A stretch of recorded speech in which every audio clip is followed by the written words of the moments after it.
Poof. I am not asleep. I made it. What an accomplishment.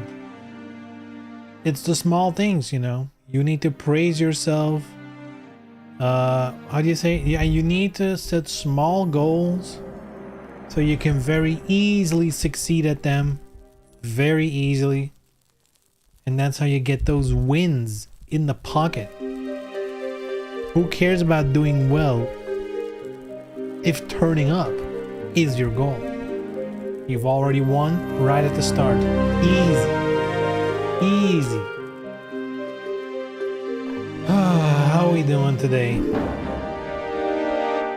Man, it's been rough. Let me put it this way. It's been rough because I don't sleep enough. I think sometimes that's obvious, but I feel like the more I'm like, okay, I'm gonna go to bed early. I'm gonna fucking get my beauty sleep in. And I feel like the more I focus on making sure I'm in bed on time, I feel like I'm sleeping less and less. And you know, every time I'm like, today is gonna be the day I'm really gonna get into bed early. And then it's like 2 a.m. and it's like, how does this happen? I don't understand. I genuinely don't know where time goes, but it's, you know, probably some kind of mental bullshit. Who knows? But I've been trying new things. I've been trying to figure out ways to like trick myself into like getting in bed. Like, how should I put this? So my usual, the thing I've always done is just whenever I'm tired, I go to bed, right? And like, of course, you know, when you need to get up for work, yada yada yada, there's like a limit of how late you can actually go to sleep, of course. But generally speaking, it's like I'm like gaming, I'm like watching videos, I'm like doing whatever, and like I feel like whenever I get tired, there's a good moment. But in the end, I often don't feel like I'm tired, even though I probably am. So what I've been trying is to like, even when I'm not like ready to go to sleep, like I still want to do something, I just like read some comic books or do something, but like in bed, so that I'm already physically there. And hopefully, and yesterday it seemed to work, by just laying in bed or even sitting up in bed and like reading and whatever, hopefully my body is like, well, I'm getting tired now, I'm right here, you know. Hopefully I'll be like, you know.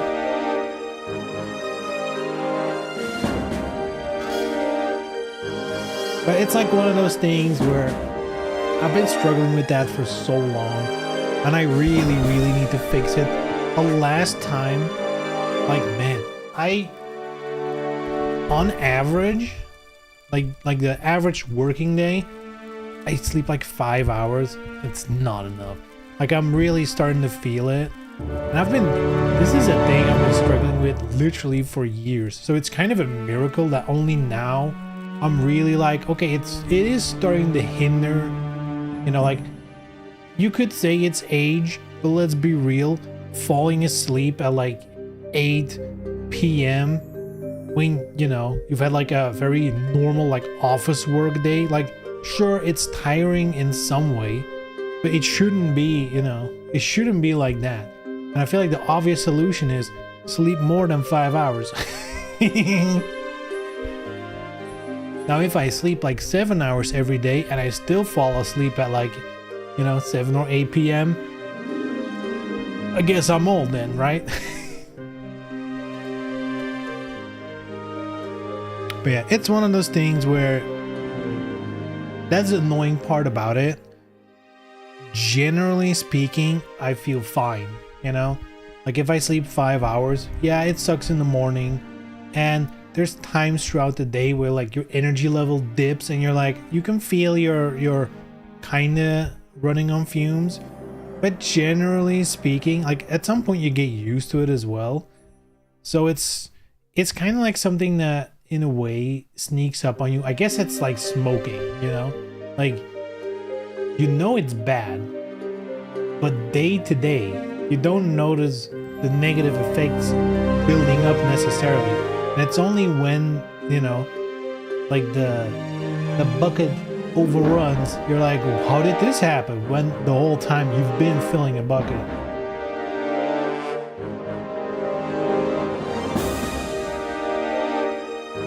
But anyway, hopefully I can find a way to trick myself, because I do think it's a mental thing. Like, I know I need to get to bed at a certain time, and then for what, like, I always find something, do something, whatever. Oh, but maybe one more video, maybe I'll finish this level, maybe there's like always something. And then, like, even if I shut down my computer, then there's probably something on my phone or something always keeps me distracted in a way. And it's like, oh my god, it's so late, how did this happen, you know? Like, I'm getting ready for bed and it takes like 2 hours because I'm like, whatever, doing some shit on my phone, doing whatever. It is, you know, bad habits, but I need to break them, because like I said, I think I'm starting to really, you know, I feel like falling asleep in the evening is like, you know, that's not like a bad thing necessarily. Like, it's not like I have a heart attack, but like, to me, it's like the start of like, oh, there's consequences happening to this. I need to turn this ship around before, you know, like, you have some actual issues because of it.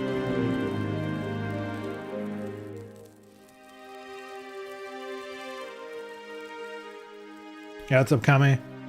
I'm in the same boat. I'm trying to actually go to bed around midnight, but then I wake up around 4 a.m. usually with 0 minutes of deep sleep. Yeah, for me, it's like, you know, when I have to go to the office, I need to wake up at like, let's say 7 a.m.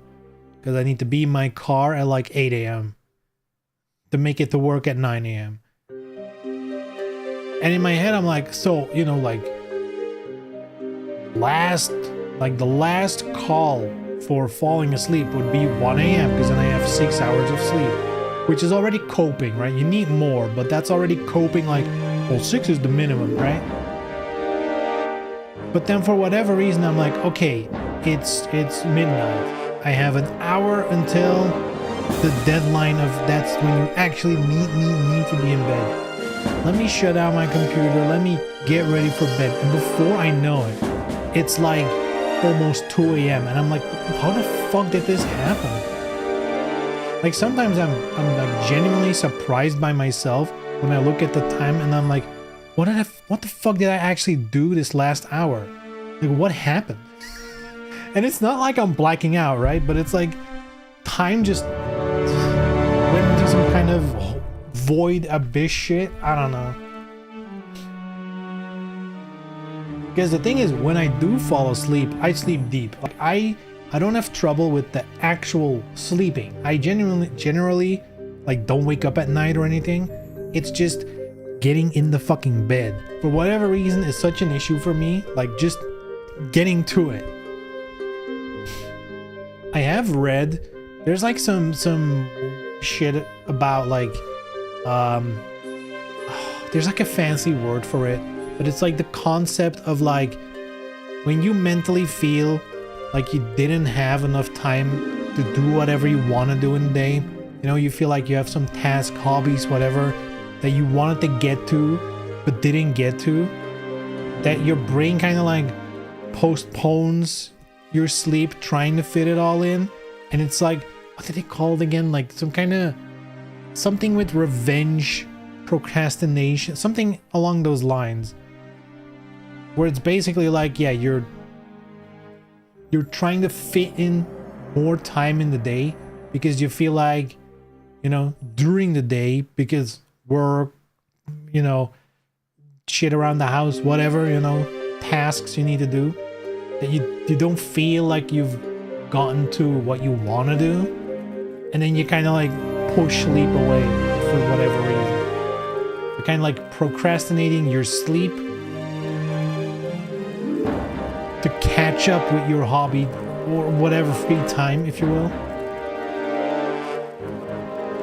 That kind of like, when I read something along those lines, I was like, that kind of, I guess, but I always do feel like I don't have enough time in the day to do whatever I want to do.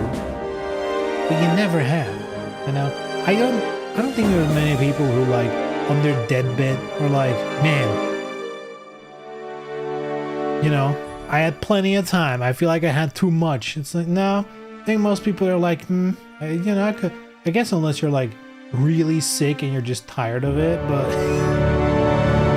if you're like healthy, you probably want to keep going.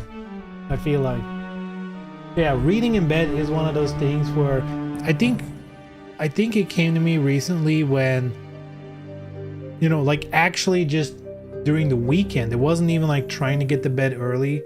I was just like actually in bed reading for whatever reason. I was like, you know, instead of sitting in a, you know, computer room or in a couch or whatever, I was like, you know, let me just cozy up, you know, because my wife was going to sleep. I was like, let me just cozy up to her and just read, because I wasn't really tired yet.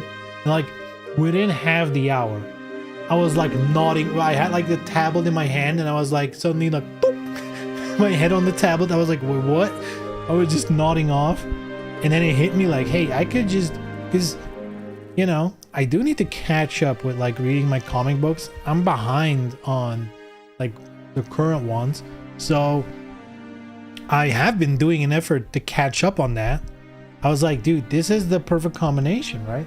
I can just get in bed with comic books, you know.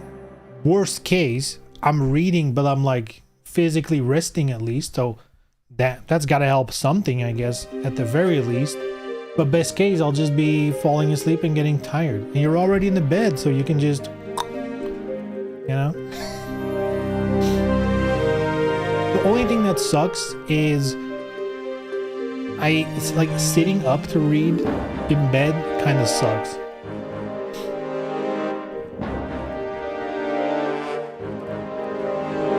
And laying down as well, kind of.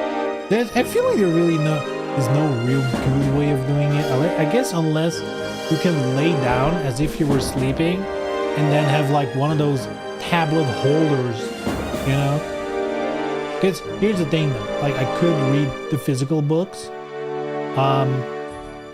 but that's annoying because you need more light for one. And like, keep in mind, my wife is sleeping next to me, so you need more light for a real book, and the real book makes so much more noise. Like the actual just page flipping, holding, you know, it's gonna make some squeaks and the pages and whatever. So I've just been reading on a tablet, you know. I've been doing the real cool thing of like, I buy the physical book and then I sail on the seas of the internet to find the digital version, and it magically appears on my tablet. Convenient, right? So I have like literally physical books right there, and I'm reading it on a tablet, which is kind of feels like heresy, but you know, at least I'm reading them. Like at least I'm getting my money out of them, or at least I'm supporting the actual books, right? It's not like I'm just not buying at all. Still buying the books. I'm just reading them in a different format.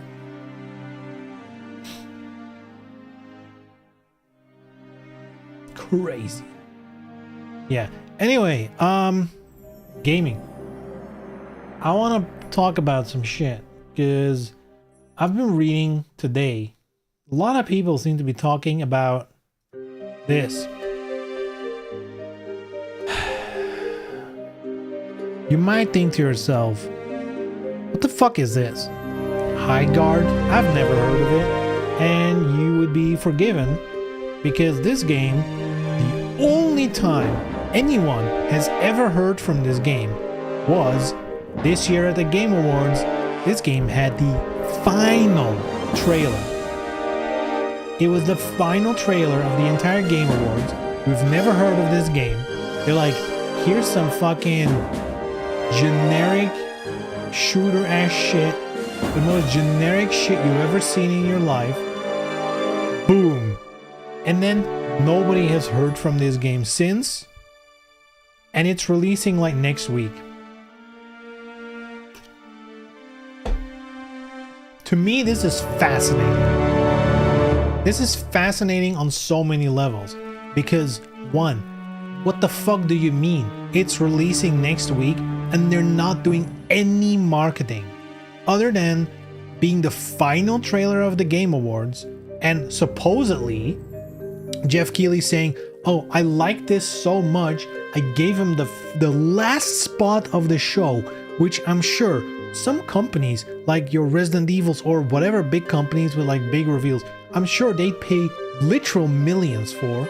He's like, let me give it for free to this dumbass PvP shooter. Like, what the fuck, dude? Why is this game? This makes zero sense to me, right? And I feel like, and this is the discussion I'm seeing online, there really is only a couple ways this could go. Like, either this is just, you know, maybe like a personal friend of Jeff Keighley's involved, and this is just like an Omega dud that just was not going anywhere. They know it's not going anywhere. Jeff tried to give him a last push, and then, you know, for whatever reason, they don't show anything because it probably looks and plays like ass, right? That could be situation one. Situation two, it is a good game, but it's like, you know, generic shooter slop, whatever. And Jeff Keighley actually just personally liked it, and it's gonna come out, and people are like, we already have this. This is generic. We don't like it. Who cares? And it like flops, like Concord 2.0. There is a third option though, which is, what if it's like an anti Concord? Is it Concord? Yeah. What if this is the complete opposite? Concord was like quite heavily featured and advertised, came out Omega dud. What if this is like the opposite? What if this is like a game that's gonna come out of nowhere and then turns out it's like genre defying or defining and maybe defying? Like, what if this is gonna be like the Omega best in class for its genre? I don't know, because it looks generic as shit. What the fuck is this game? This makes no sense to me. What do you mean it's releasing next week? If you would have told me this is releasing next year, I'd believe you. Because they've shown nothing. Nothing. This is all we know. The stupid Game Awards trailer. This is all we know about it. On so many levels, I just don't understand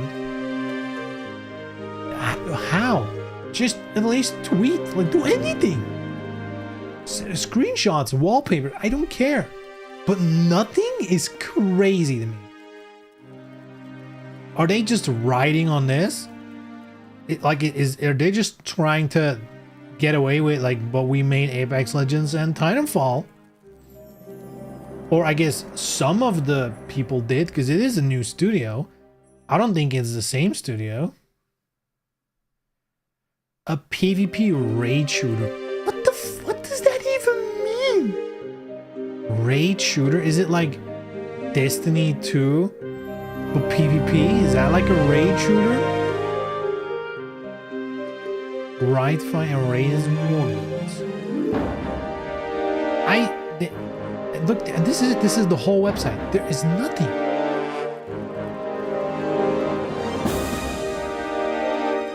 There's nothing here.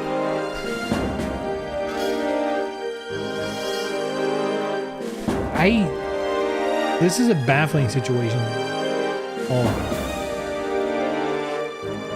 Steam. Do we have more information on Steam? Hold on. Dude, this looks so... How? 4 days? What? What? What do you mean? 4 days and you can't even preload it. What is this? Is this a free game? Like, what is this? nothing. This is such an anomaly. This makes no sense. In what like, there's so many actual shit games that have more marketing and attention than this. This has one trailer.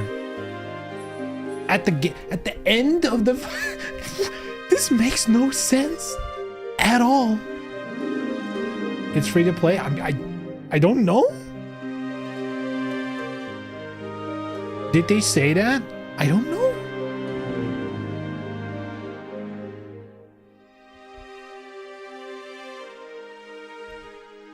Huh? What? I venture without fear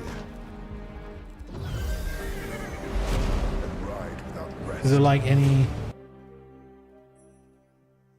Can I not open this? Here we go. Into lands uncharted and dangers untold. Free, okay. Okay, it is free. Except not here, because they did say coming soon. Which, unless they drop it all at the same time on these platforms, it kind of implies it's only going to release on Steam for now.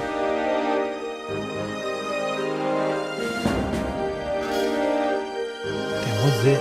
Is this a trailer? Yo! Fighting game trailer react? Okay, pivot. I didn't know this was out. Hold on a minute. I just bought the season pass too. I want to play this game again. It was on sale. It was like 10 bucks. You get the shark lady. Looks cool. What's this though? I'm awake. Alright, impromptu. Hold on. Mute the game. Oh yeah.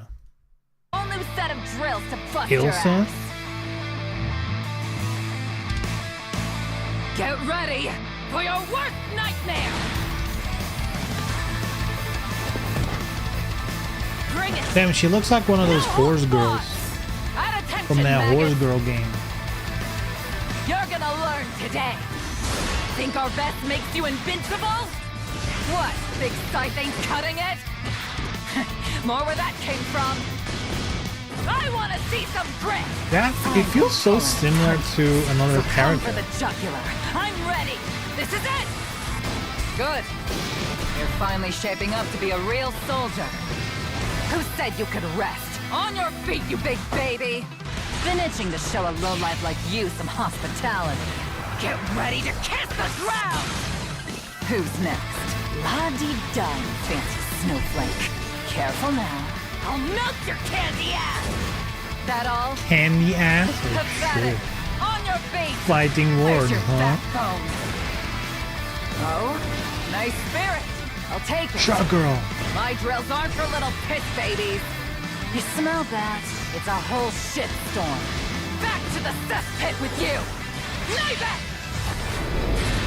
I've got your arbitration right here! Big gun. Ramjet Obliterator! You maggots were disgraceful out there! Once again, from the top! From the top. There you go. Topping. Alright. Premium avatar included. Nice. Free edition. I heard the gacha game is also coming to the West. Her moveset reminds me so much of oh, what's the name? The girl in Blaze Blue. Noelle. Noelle from Blaze Blue. She also does the double gun thing. A lot of the moves look extremely similar to me. Extremely similar. At attention, maggots! You're gonna learn today. Invincible? What? Big scythe ain't cutting it? More where that came from.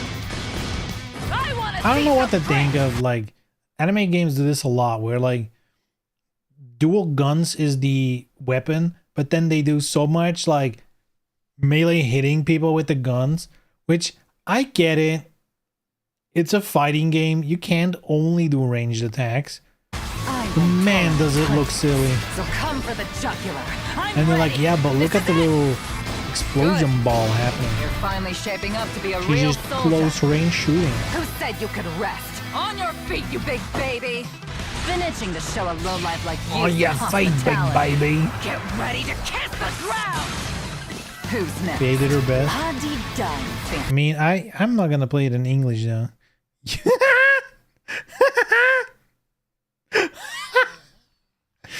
Damn, I guess everyone thought the same thing, huh? I guess everyone was thinking the same thing. Anyway, we got distracted from definitely a real game. That's another thing. What if this is not even a real game? What if this is like cooked up with AI? That's another theory. What if this is not even a real game? What if it's just made by AI? You never know, right? You never know these days.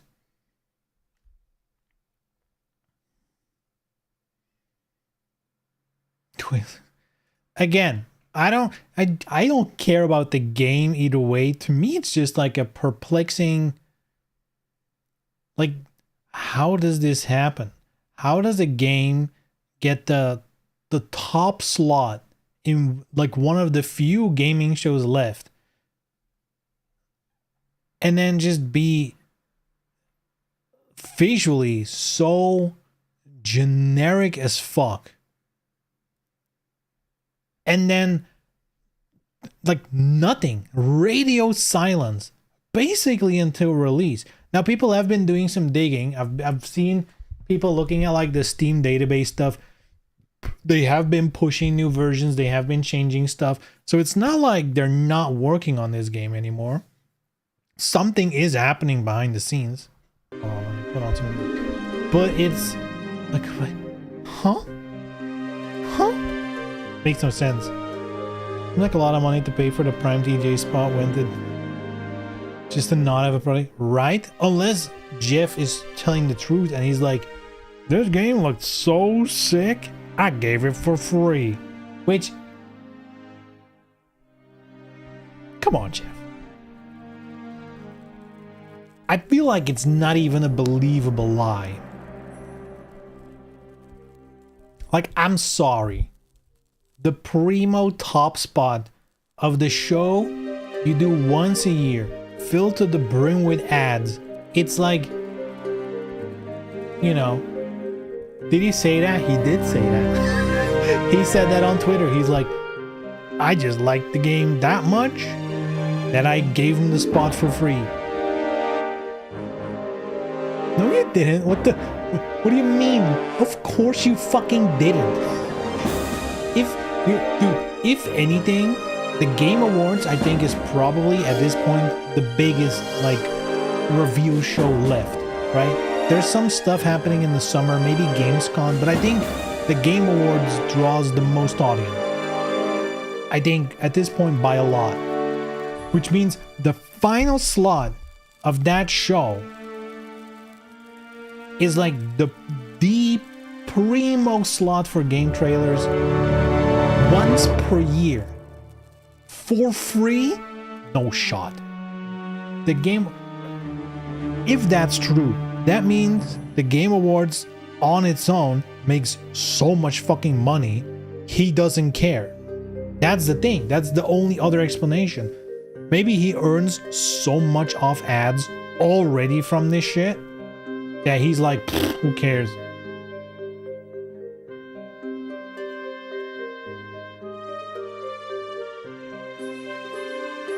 Also, we need Jeff to become a fan of Venus Vacation, all right? Because if that's how he rolls, then we need the Prism 2 trailer to drop at the end of the Game Awards. To be like, look, I gave it to them for free. I liked what I saw, you know? Can you blame me? That's another 3 million chump change? Yeah, who cares, dude? Who cares?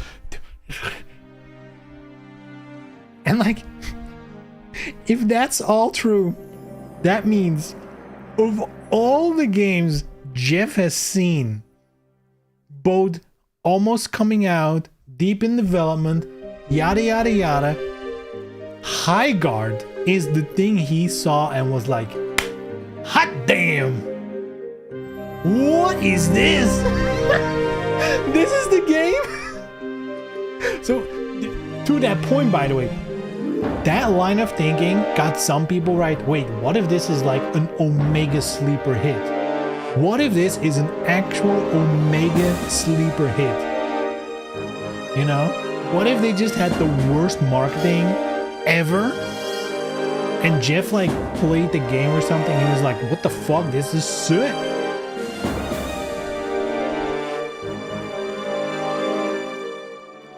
How is this real? This, again, this situation makes no sense. You know? And the whole thing is really, if it wasn't at the Game Awards and it was just like, here's this stupid ass, or like in the beginning of the Game Awards, here's a stupid trailer we're releasing in like a month, nobody would have given a shit. But the fact that they got top fucking slot, they got, you know, they got the primo, elite level, you know, something you would have, like, to the point where people were like, are we gonna see Final Fantasy VII Part 3? Like, that's the level of what people were thinking they were gonna show, and it's like, here's fucking riding a bear. What the fuck? Oh. Anyway, let's pivot to some other news. I saw this today. It made me smile. This is super random, but I saw this. This happened in the Netherlands.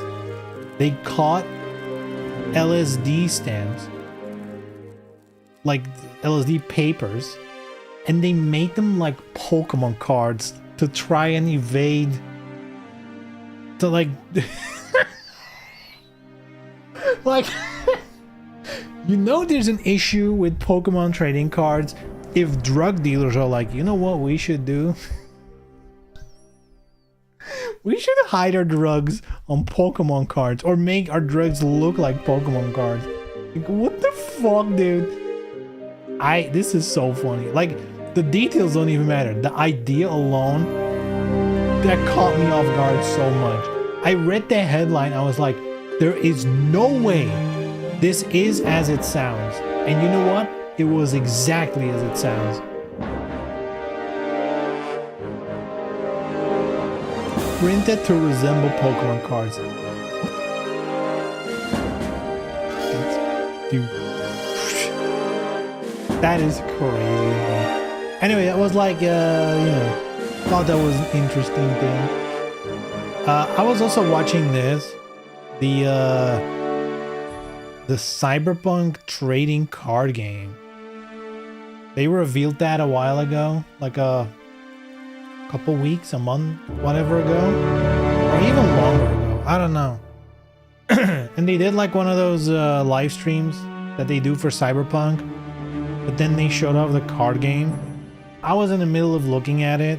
I don't know if it's that interesting, because they play out like a full game, and this is also the first time we get to see the rules. It looks interesting enough. I do feel like it's getting quite crowded. Like, I love me a good card game, and I will be honest, Magic the Gathering is making some missteps. I think a lot of other card games are kind of like taking advantage of a lot of people seeking something else than Magic. It's getting a lot though. I don't know, like Cyberpunk is a big name. There's quite a bit of excitement for this game. This is already the third game in a very short time that's using like this middle, you know, fight over middle section thing. It works a little bit different here, but it's the same in the League of Legends card game. There's like another anime card game that does it, where you have like locations in the middle. You need to send your dudes to the location and defend it. And if you defend it, you get a point, and then you win if you get X amount of points. You know, instead of like directly fighting against each other. This game has like a whole system of, you have these dice here, which they did make it so that this is like a set of dice like you would have in the tabletop game of Cyberpunk, which I do think is a cool nod to the original tabletop game. But you have these dice, and if you go on a gig, you know, like you do a job, you take one of those dice, you roll it, and then you put it here. And it has to do with, like, you need to capture the area, I guess, to get the gig, to complete the gig. And whatever number you roll goes into your street cred. Now, I don't know what this is for. It's some kind of resource on top of, like, normal mana here, I guess. But I was watching how exactly it works, but already I'm like, this is, like, again, it's not the same. None of these games are exactly the same, but it is shockingly close again to, like, you have a League of Legends card game, then another anime card game, and now Cyberpunk. All three in a very short time, going with, like, capture things in the middle mechanics rather than just fighting against each other. I don't know. Did they all just went to, like, some kind of seminar, all came home with the same idea, like, you know what, we should make a TCG that's about capturing an area? Hell yeah.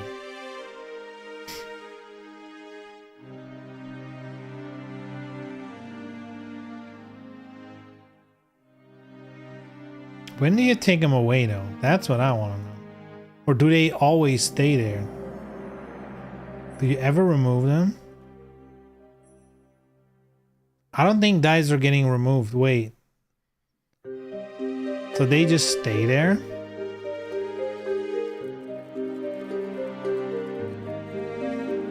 Weird.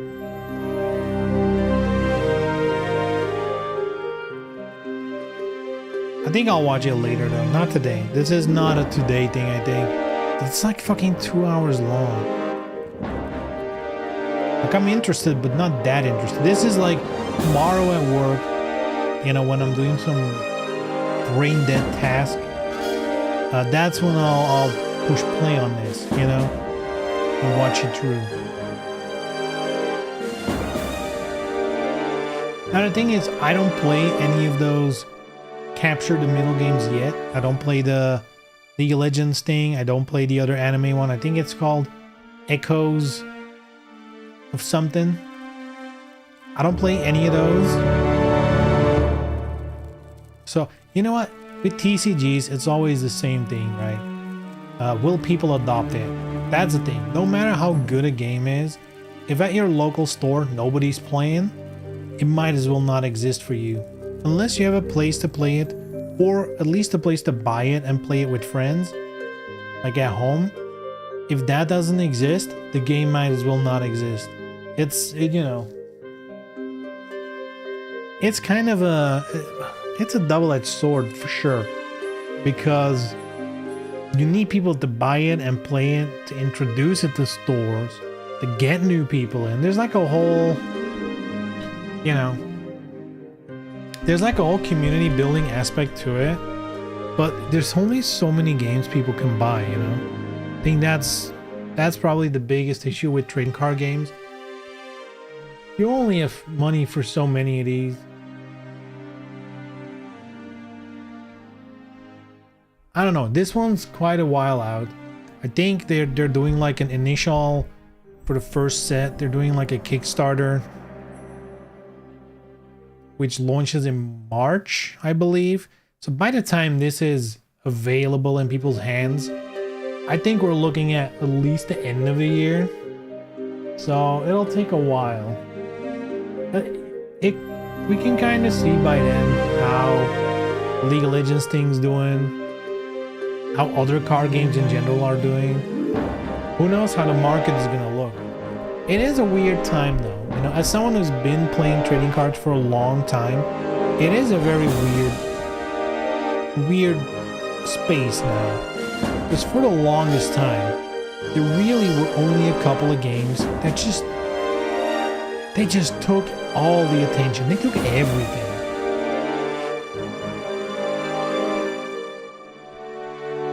But yeah, like the last, I don't know, like 5 years, there's been such a explosion of new games. There's also been a lot of games dying off very fast, which kind of goes with the territory, I guess. But there's also been quite a few new games that stick around, which is surprising. That is new. I'm assuming part of it is like now compared to back in the day. There's a lot more of like a collector's side to it. That's always existed, but since it started with Pokemon, it came from Magic. I think it's coming for other games as well. People who like just buy these for the collectability of it. They don't even play the game. That is the side of it that used to be way, way, way smaller. So maybe that has something to do with, you know, like to keep a game alive, really all you need is a couple of whales, you know, if we're being real about it. And if collectors are the whales in this case, they might be keeping a game alive with way less like active players. Who knows? But hey, at least, you know, I think the Cyberpunk IP is probably a good fit for a game like this, you know? It's something people recognize. They also called it Cyberpunk, which is smart compared to, I feel like the League of Legends card game should have been called the League of Legends card game, but no, they went with Riftbound, which, I mean, I guess if you just look at the packaging and you know League of Legends, you probably understand what's going on. But like from across the aisle, Riftbound is not gonna ring a bell. Cyberpunk is.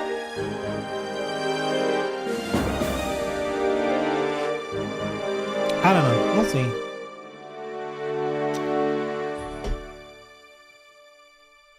If they can do like a little, like a not too expensive, like starter introduction thingy with their Kickstarter, I might get that. I know a lot of people when a game like this does the Kickstarter, they're like, I'm gonna buy a bunch of like booster boxes and not open them, you know, we'll save them and make money. And like in some cases that's true, but they can also fail and like be worth absolutely nothing. So I don't know. I feel like you buy into these to play them. Maybe I'm old school. I don't know. I want to play my games. So I don't know if they have like an introduction thing, like 2 decks, maybe like this playmat. I don't know. I guess all you really need is these 2 decks and like a set of dice for each. Then you're good. I got playmats, maybe not with like the fancy zones and whatever, but you'll probably go away from these kind of playmats pretty fast anyway.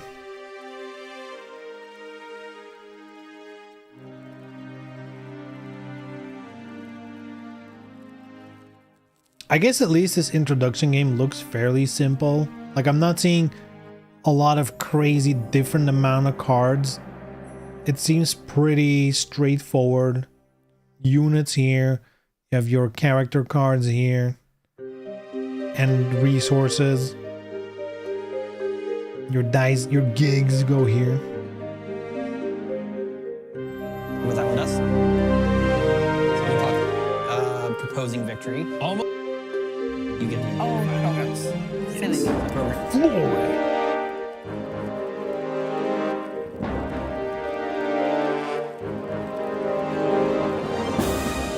Anyway, I'm curious. Let me put it that way. I'm intrigued. I'm curious to see where that goes. It could go nowhere. Who knows? That's the trading card game thing, you know? Could go nowhere. Ooh, that's loud.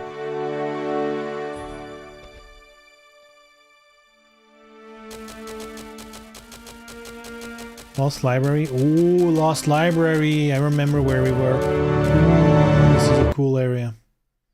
Look how cool.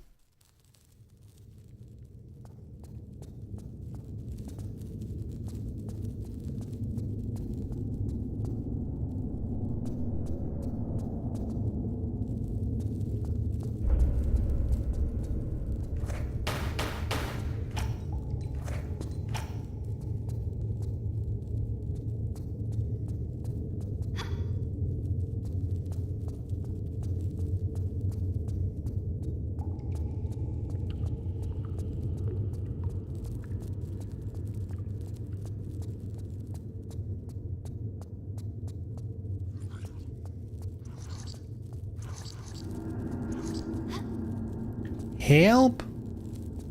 Fire spirits.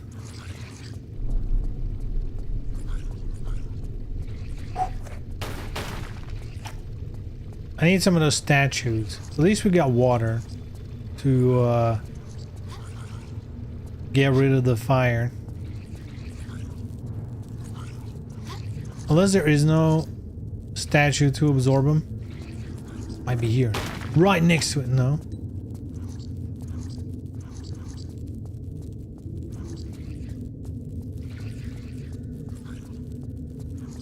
Okay, what do we do with them?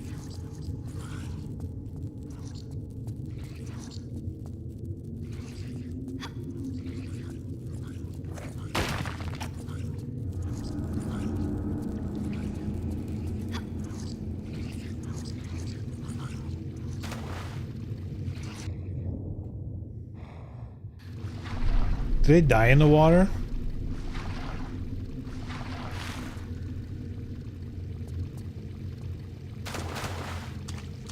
EU3 basically soft launches next week with the demo. I know, right? I'm very excited though. Like it feels soon. It kind of feels like it has snuck up on us. But at the same time, like, aren't you like ready to go? Like, it feels like it's been a minute for a game where I can really sink my teeth into. Neo's gonna be that for sure. We're gonna have a great time. Yeah, the demo's there, progress carries over. Man, oh man. Man, oh man.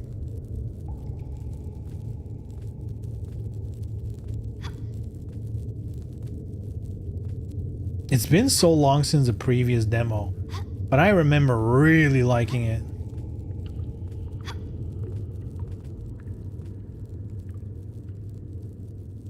No! Wrong button. Trying to find the action button, I guess. Okay.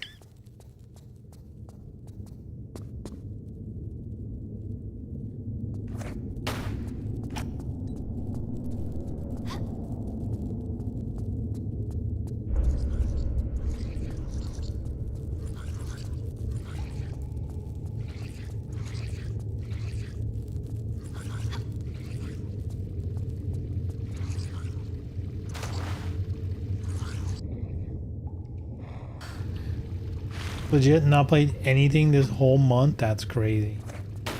But also not that crazy though.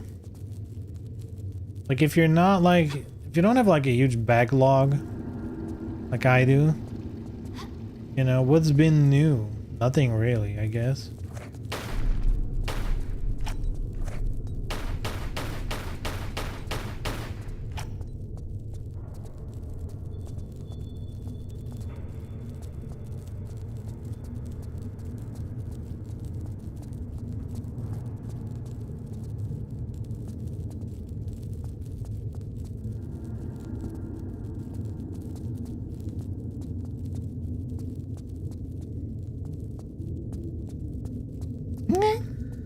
Nothing here yet, it seems.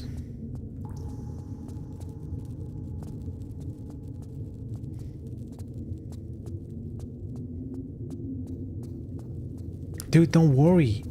High Guard is coming out in 4 days.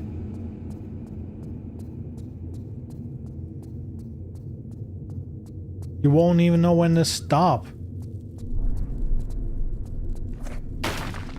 It's a Jeff Keighley #1 game. How else? It has to be great, you know?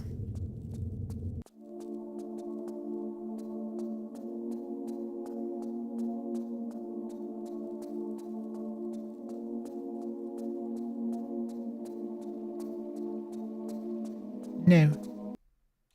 Oh, actually, yes. Not no.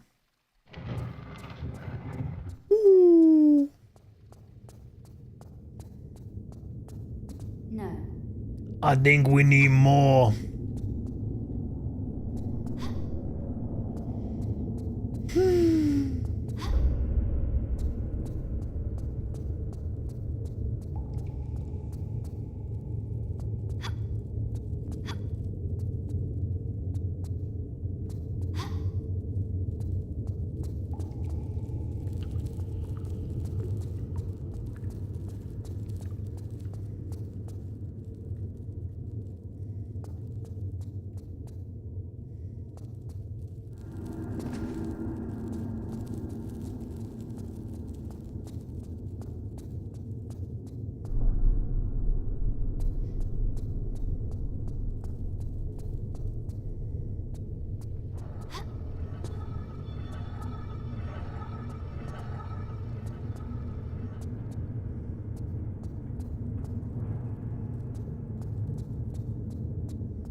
I guess there was the one boss fight downstairs.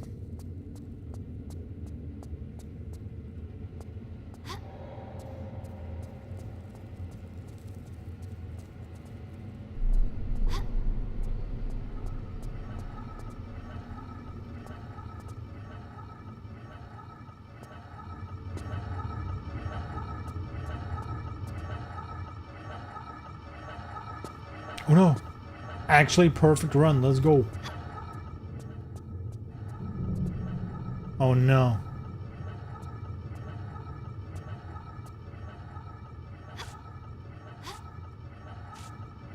Ooh.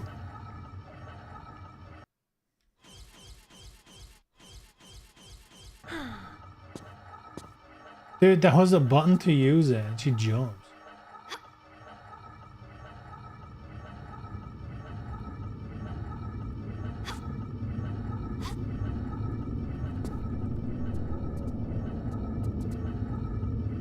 It's a sneaky trap. Uh-huh.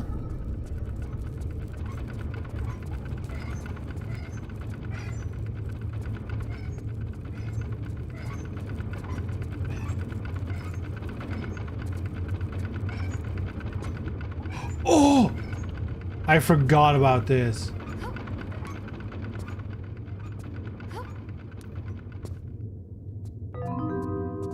Because it's a secret. I thought this was the way forward. Fuck!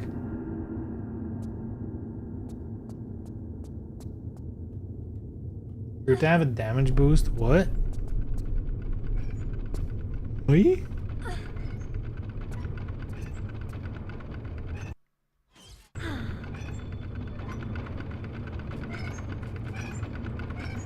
Alright, Rev, what's your opinion on High Guard? What do we think? Instant flop? Secret? Omega super game? What are we feeling? What is High Guard, you say?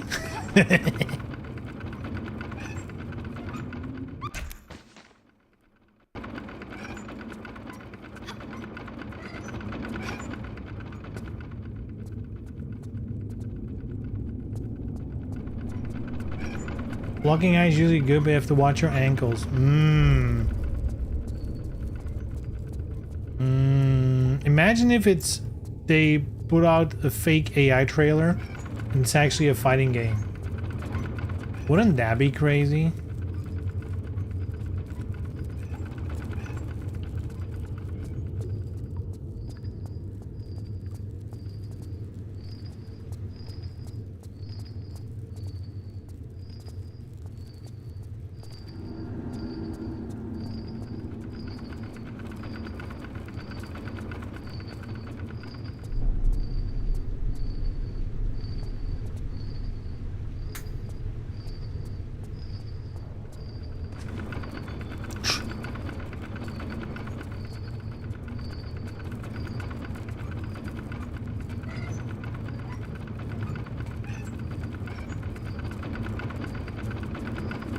Oh, did I forget about this? I feel like I missed that last time as well.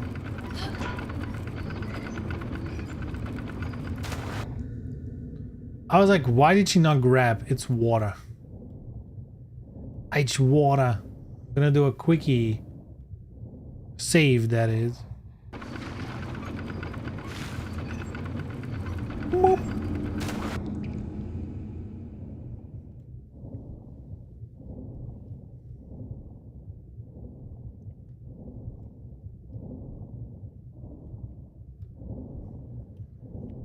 But like, for real, Rev, what's your feeling on High Guard? Does the situation make any sense to you? Do you even know what I'm talking about? There is a chance you're like, what are you even talking about?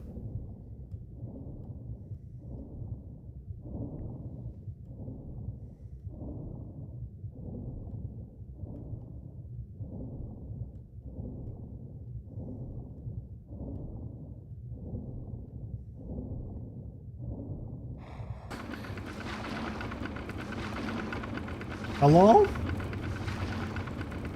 Let me out.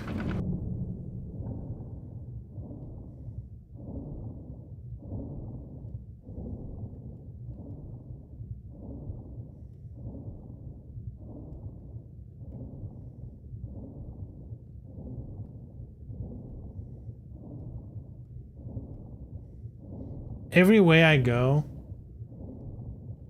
I'm blocked in some way.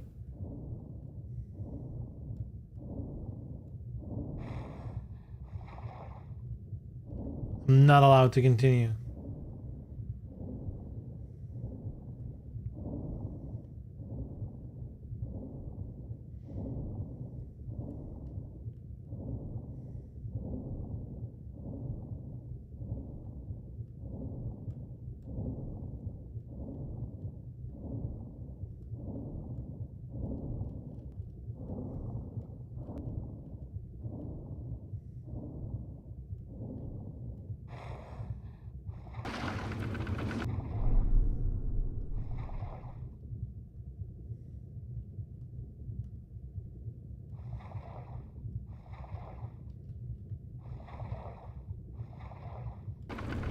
Okay, guess she can't open it from down there.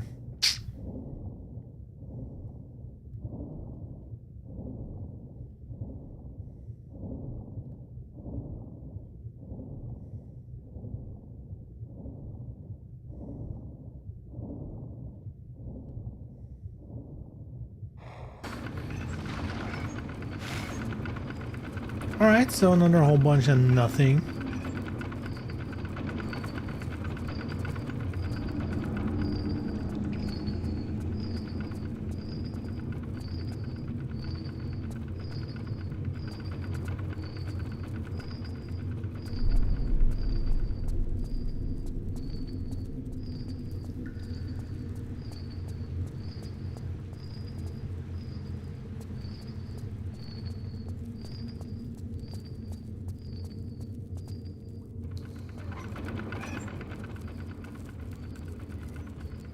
How do we get to the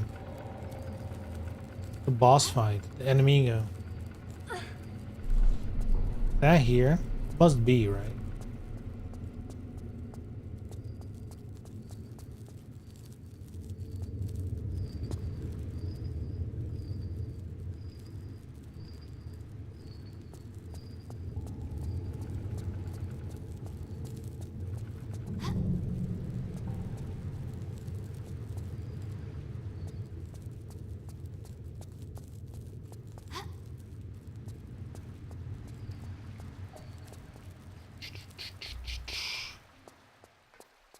Okay.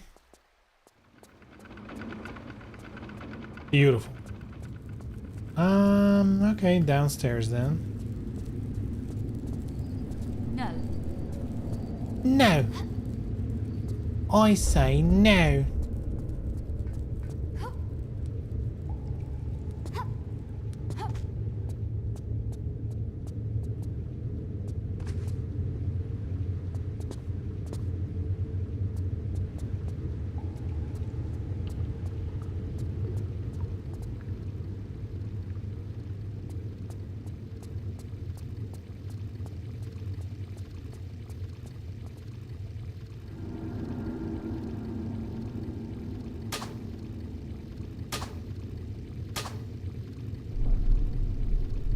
Okay, don't have to shoot that.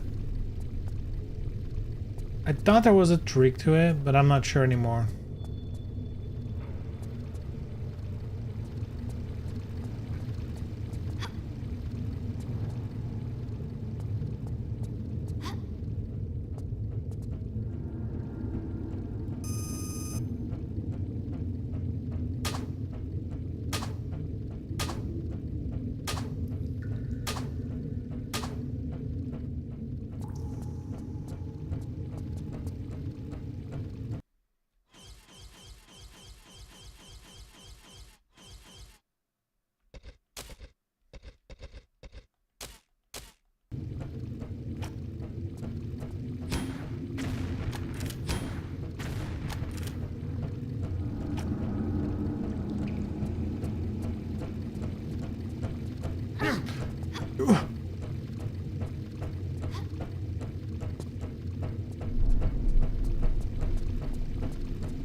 Amigo, are you stuck? Is this save game fucked?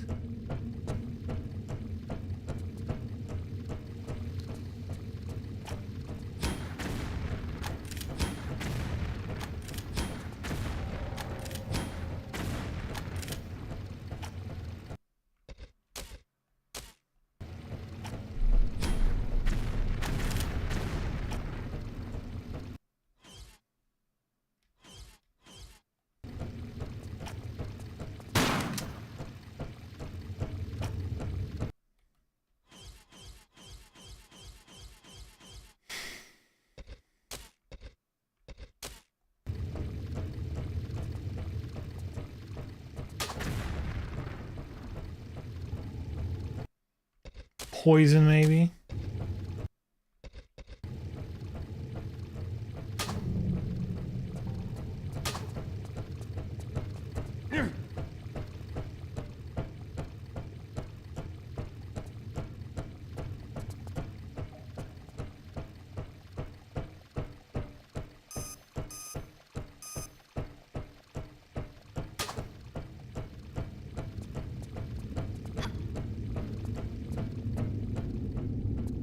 I'm stuck.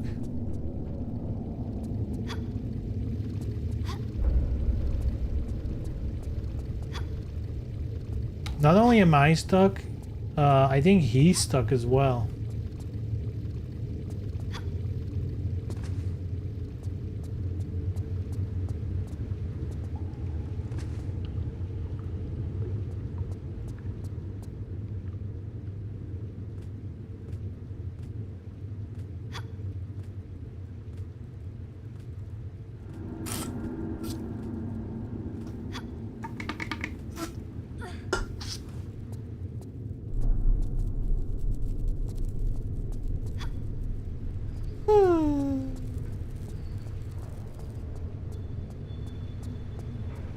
Classic mode.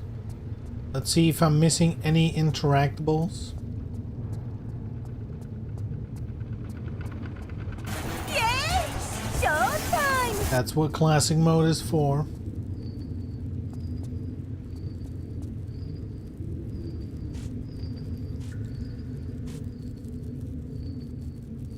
Azal's with a YouTube subscription. Let's go.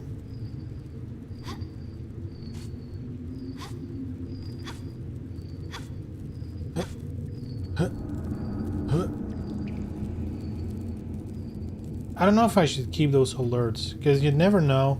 Are they watching and then they subscribe on YouTube? The subscribing on YouTube is the follow button, right? Or did they just happen to come across the channel and he's not even watching right now? You never know with YouTube.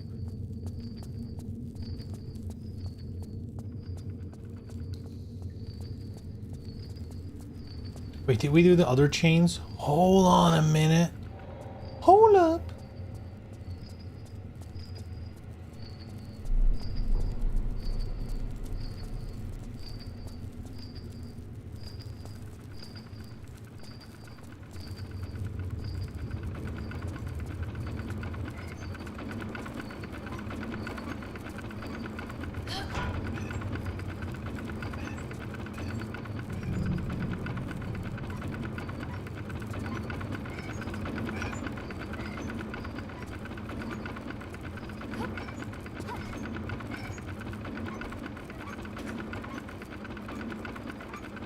Huh? That's not how that works.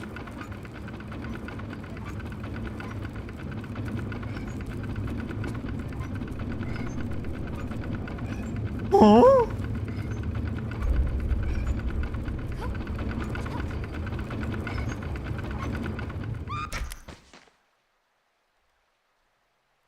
All for that, huh?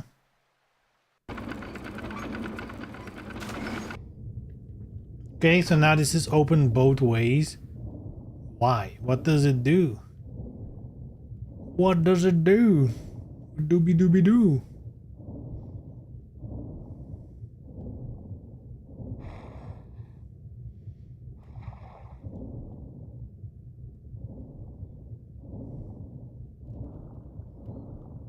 Classic mode. Is there anything I'm not seeing here?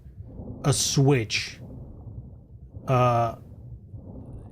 Anything really. A lever.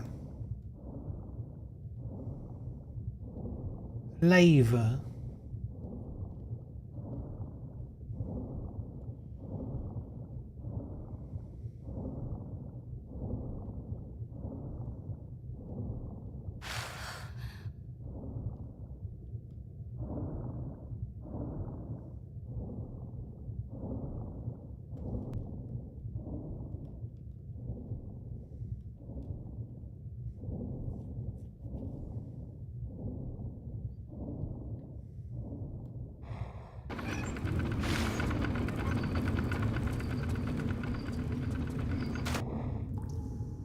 Okay, she walks straight on through.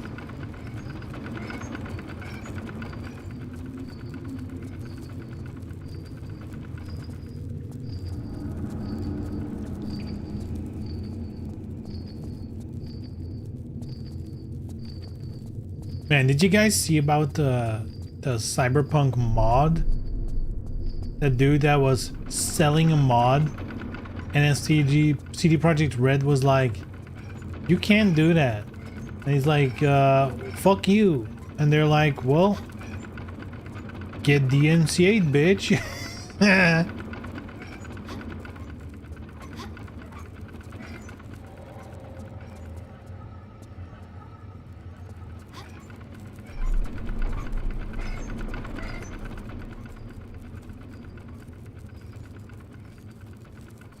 I did not. Yeah, there was like a dude who made a VR mod for Cyberpunk, and he paywalled it behind a Patreon subscription, nonetheless. Not even a one-time purchase. A subscription. $10 a month. Or something.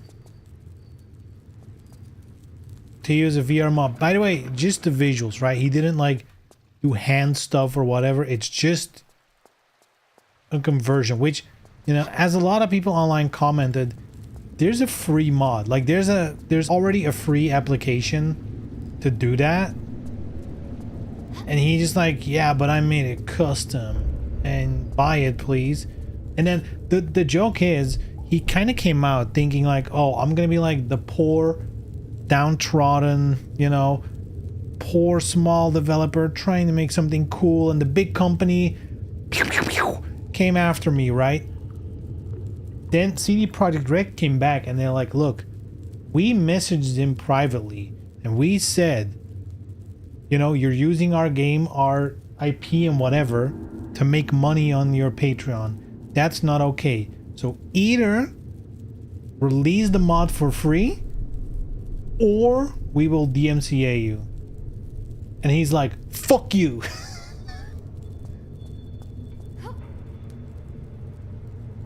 So I'm, you know, in this case, I feel like I'm very much on CD Projekt Red's side. Like, they could have gone so much worse on this guy.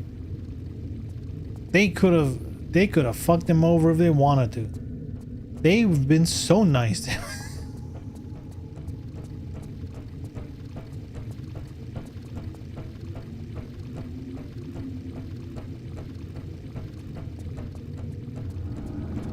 They only threatened to sue him with the DMCA request. Could have called the lawyers directly. I mean, true. They could have done a lot worse. Break? Oh yeah, that's right.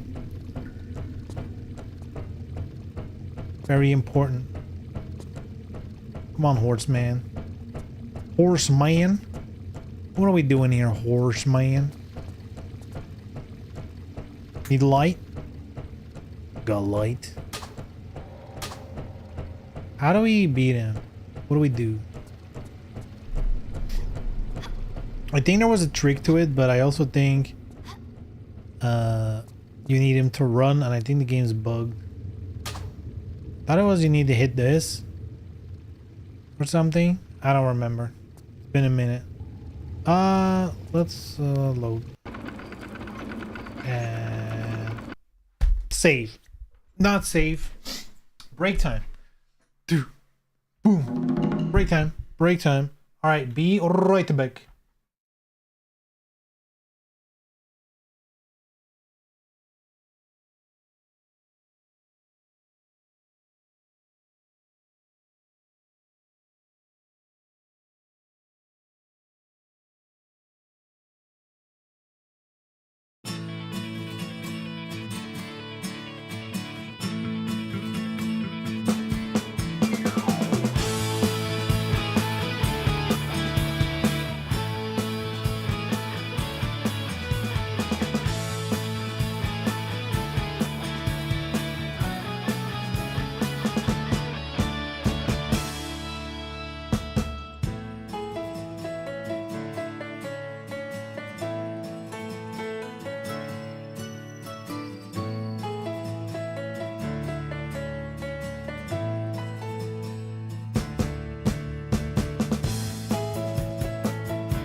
Every time you leave me, I feel like eh, oh, oh, oh, eh, oh, oh, oh, beautiful sunset.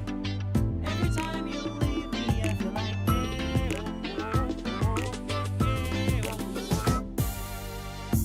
Time and do it. Can't cry down. Can you stick around? Brothers and sisters, rock it downtown, yeah. Can't you be like that? Can't carve your face. Tell me, baby girl.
Hey baby, I do I.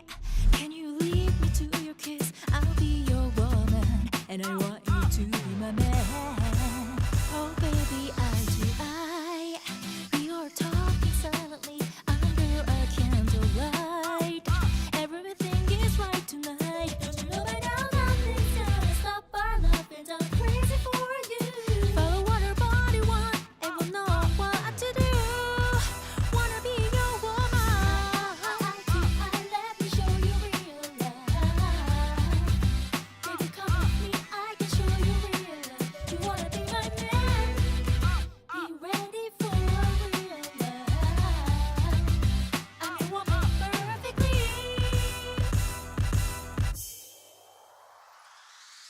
Oh, sexy, sexy, you will be making love tonight all night. And you want me to, I know it in your eyes. Oh, sexy, sexy, you will be making love tonight all night. Oh, yeah, till the morning comes.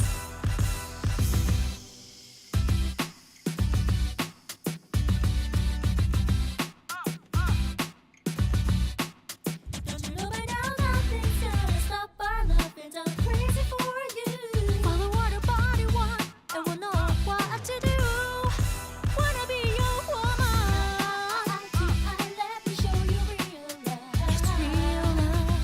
Baby, come with me, I can show you real love. You wanna be my man? Be ready for real love. I'm your woman perfectly. Baby, let me be your woman. Let me show you real love. Wanna be your woman. Baby, come with me, I can show you real love. You wanna be my man? Be ready for real love. I'm your woman perfectly.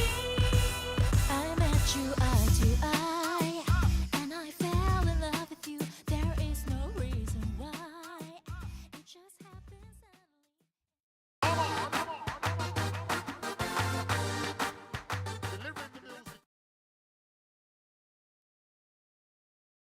Poof. Damn, how long was that break? Damn.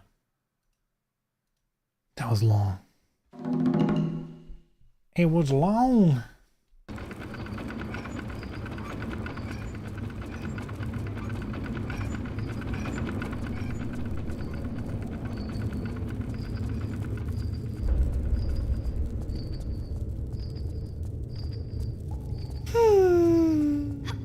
What to do? So we have the centaur that's stuck upstairs. We have these two water things, nothing else we can do there, seemingly. I guess we'll go through the traps again. This is gonna cost me health. Doing this up and down just costs health. That's all it does.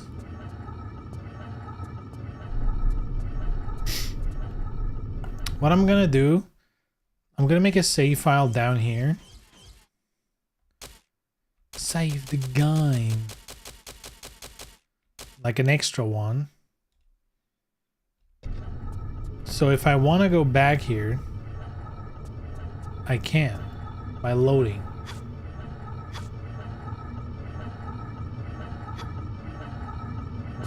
Dude, I don't understand. Is there any way to do this without getting hurt? Or is this like guaranteed to get fucked?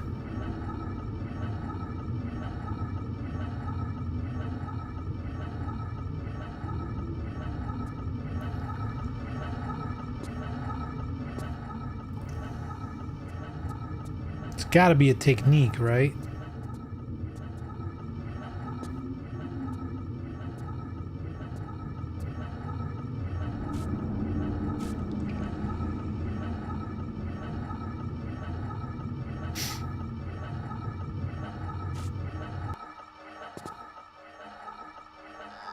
No shot.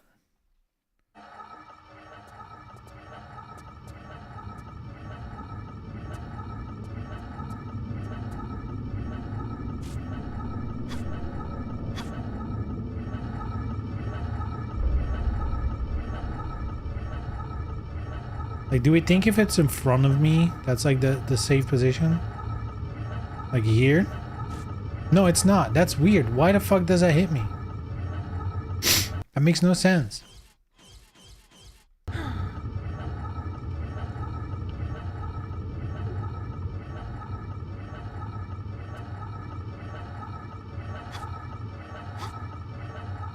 Look at how much that hurts you.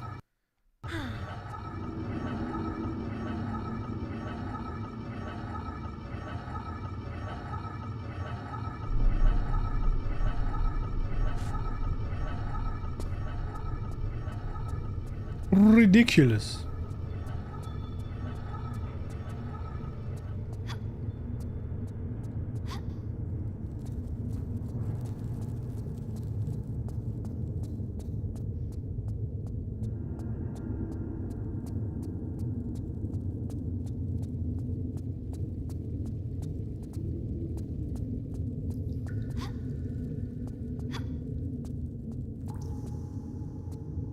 All right, maybe the numbers is something we need, the letters, whatever.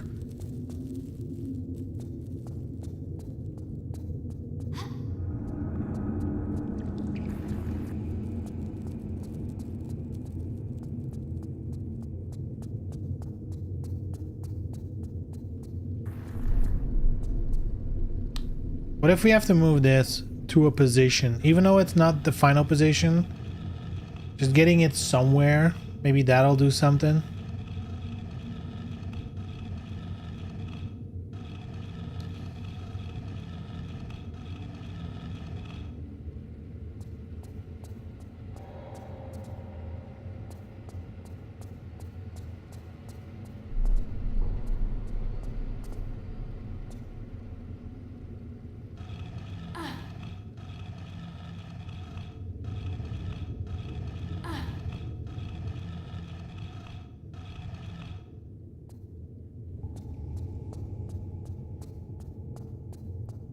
Oh, there's another one. How do I know if it's correct?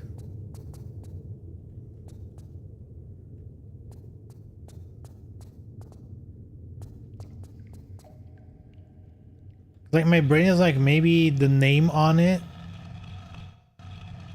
but you couldn't read that in the old version. So what gives? The color, maybe? This one's blue? Orange?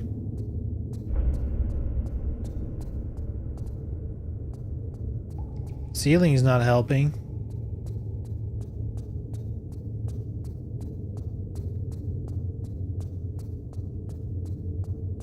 Green and frost and something.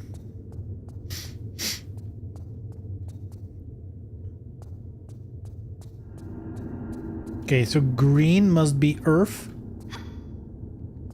The yellow one is gonna be the sun in the middle.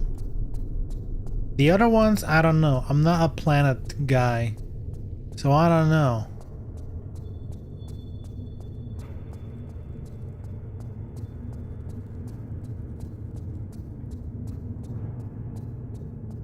I guess this might be Mars.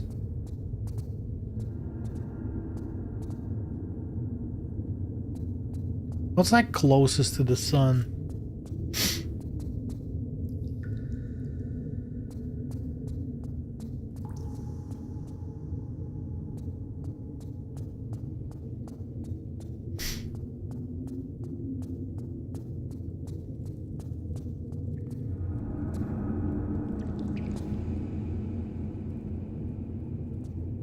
Hold on, hold on, hold on.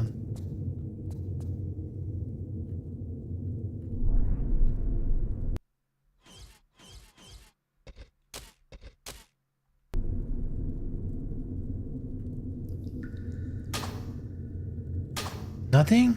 Really? That looks so much like a button you need to shoot.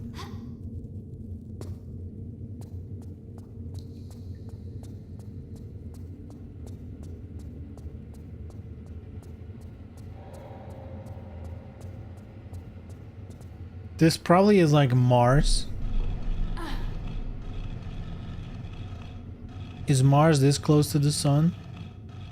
I don't think so. Do you think we get any kind of confirmation in the right place?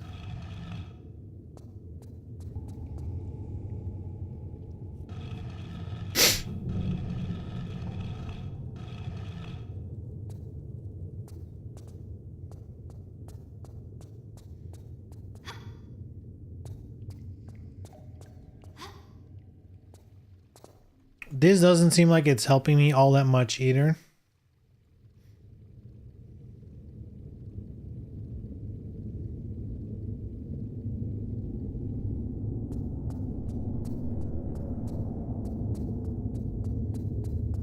The question is, do they expect you to know? Or are there going to be hints somewhere?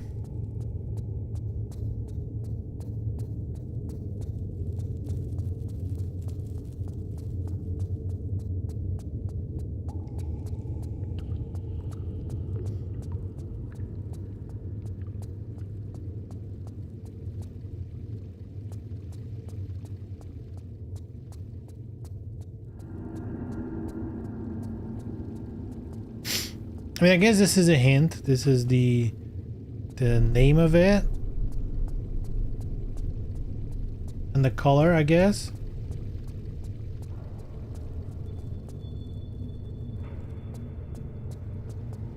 And this is transparent for some reason. Which is also in the original, which is gotta be significant somehow, I guess.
Wait, this is the same text. Uh-oh. There was no hint at all. That's still close. That's to open from above. Which I guess is fine. Same letters.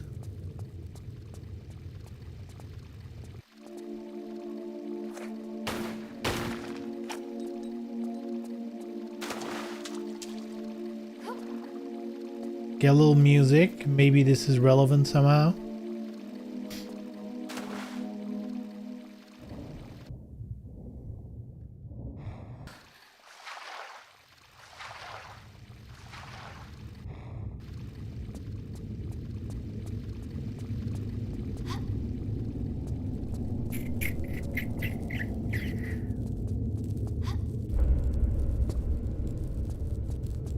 Okay.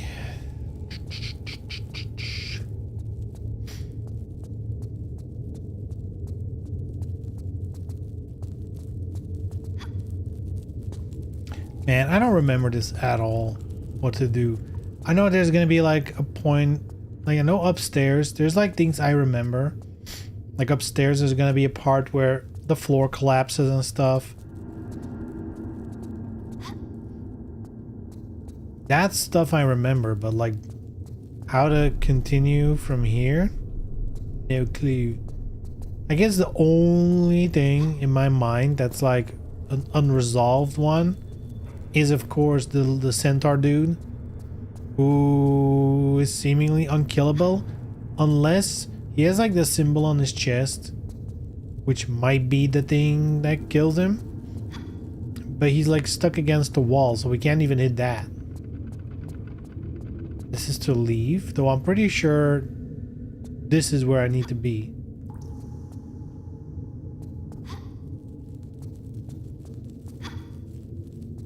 Do not think I can get upstairs yet. That's the one down. Hey, what does this mean? The translucent one? What does it mean?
I guess it's gotta be here.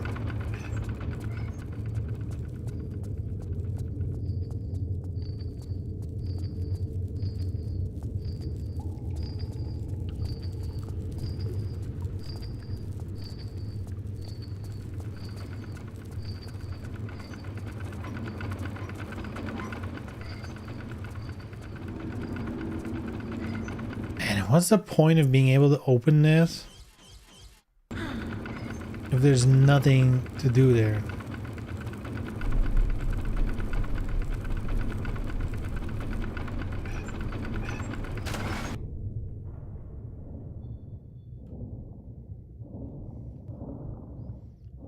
Let's go classic mode, just in case.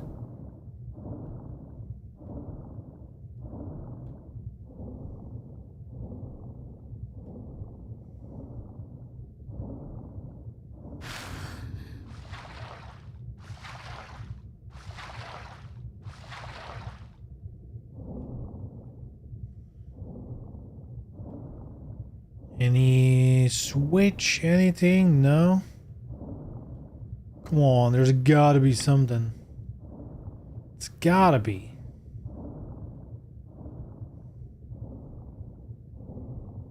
Nope.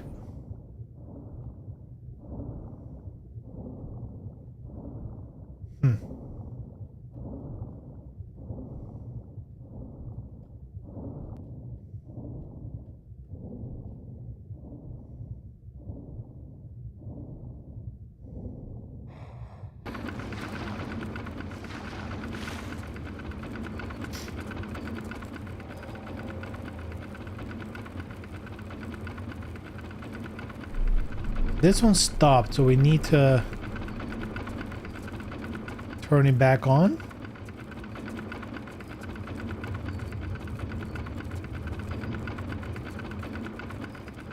Why is this game bugging so hard? What the fuck is this?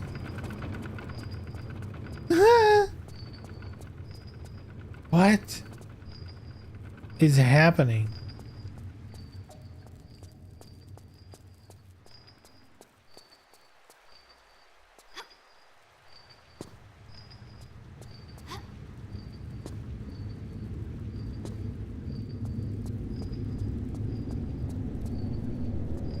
Doesn't even hurt anymore.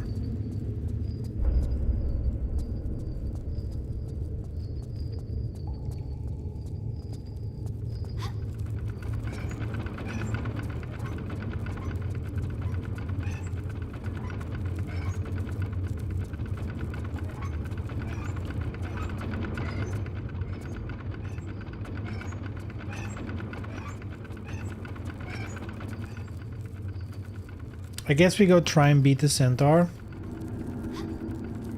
Some way.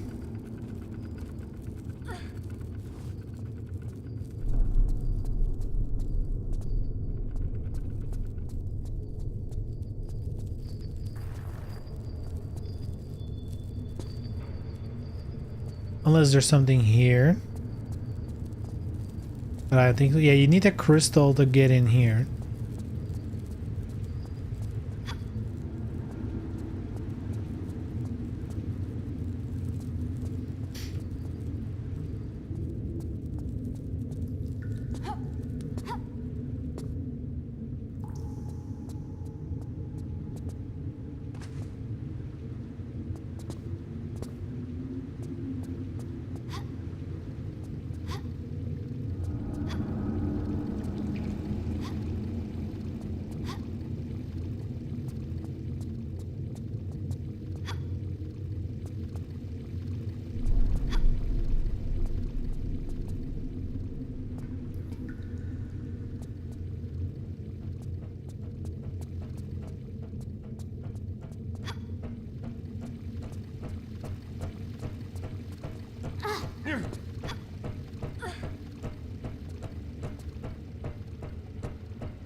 Man.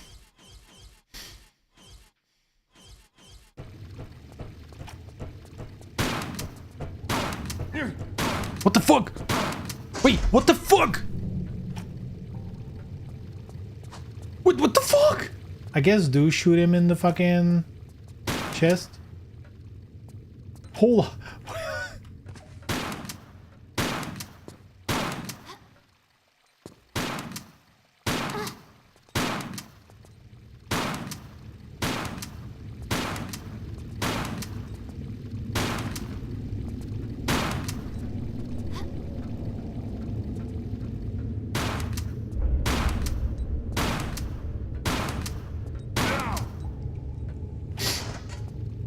Yo, easy. This game's easy, boys. I knew that all along. That was a comedic sketch made for stream where I play as if I'm clueless. Huh? Mm-hmm. And boy, can I act. Just like it's actually real. That's kind of fucked, because, like, just because he got stuck, I was, like, not trying to kill him anymore. Oh, that's so stupid. Alright.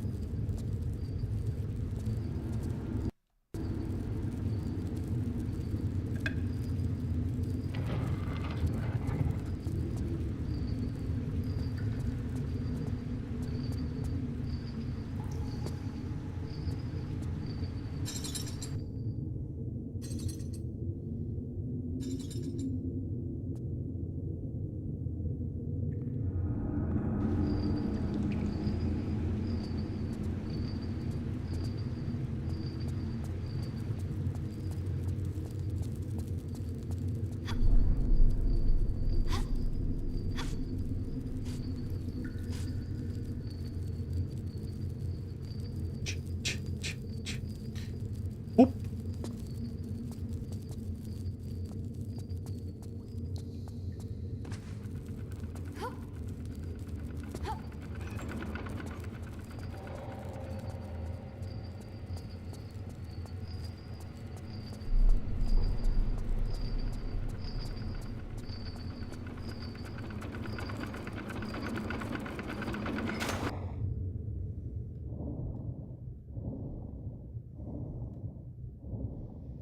All right, now we got ourselves a road ahead. 2. And we doubling up.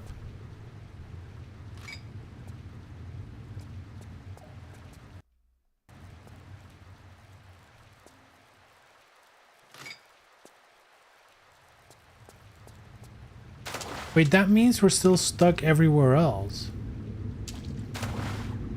Oh no.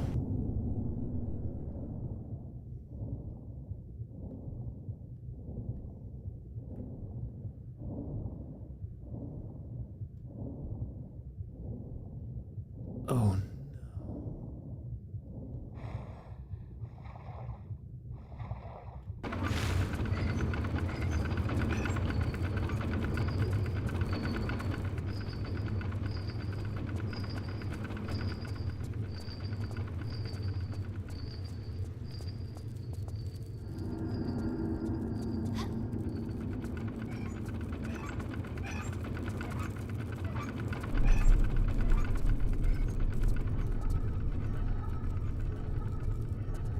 man, I hate this part.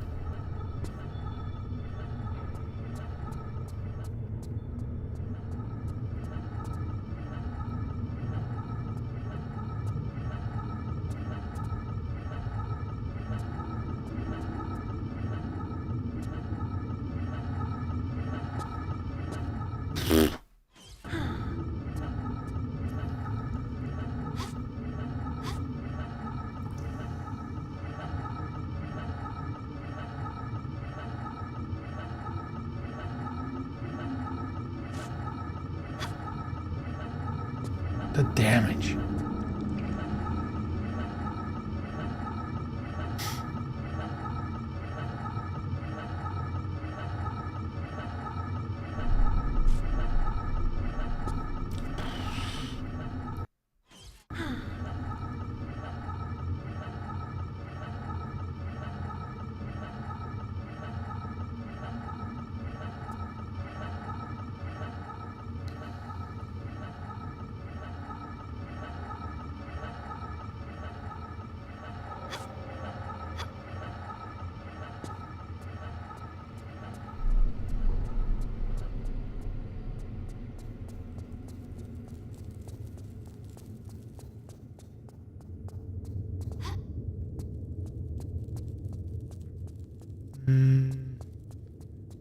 The problem is, how is this going to advance us?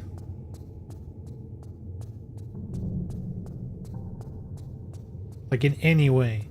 I guess I have all of them now.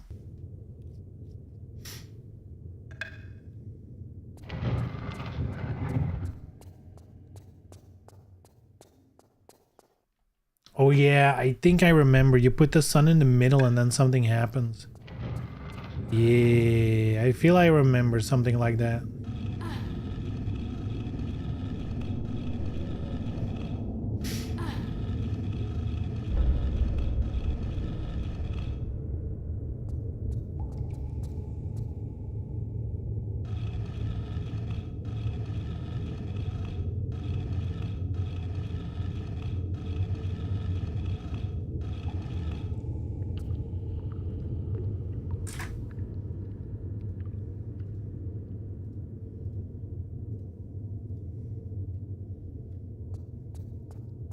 Roy.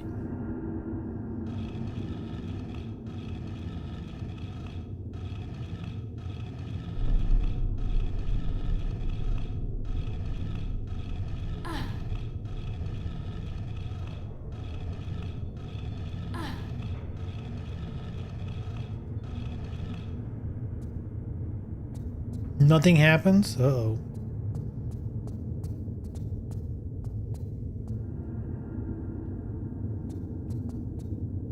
Do we put it here?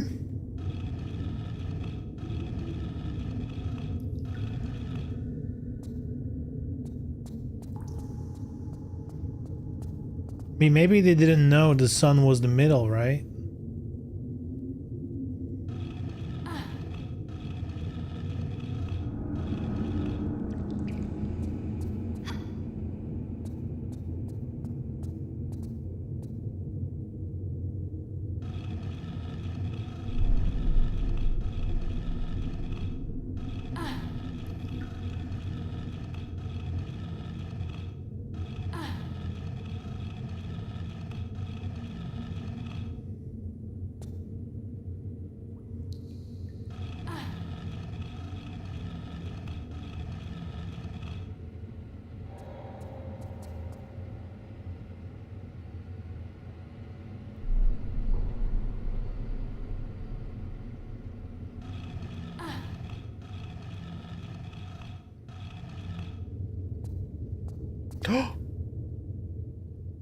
mean, that's a clue that it's correct, right?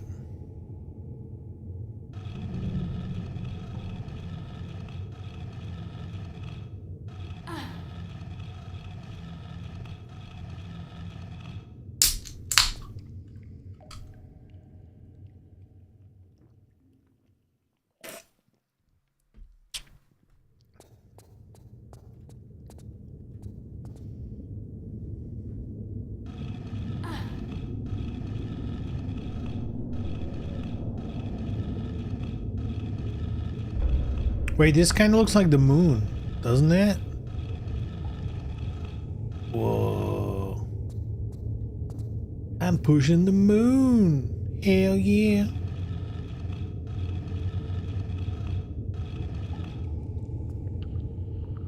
It's not correct. Is the moon...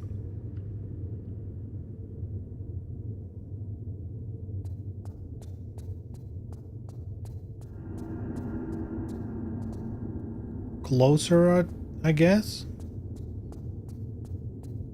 Yeah, because of the eclipse. Gotta be, right? Can't be behind us.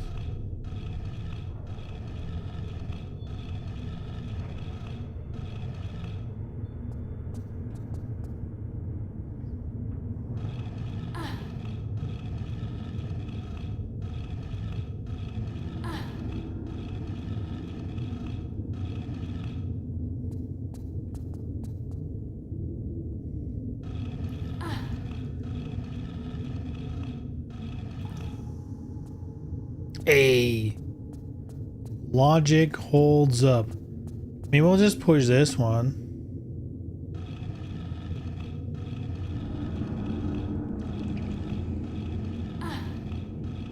Thank God there's an indicator.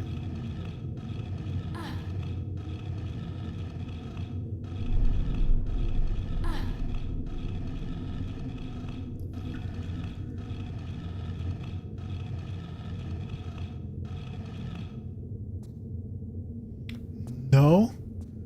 All the way to the other side? Man, why would they do that? Why would you do that?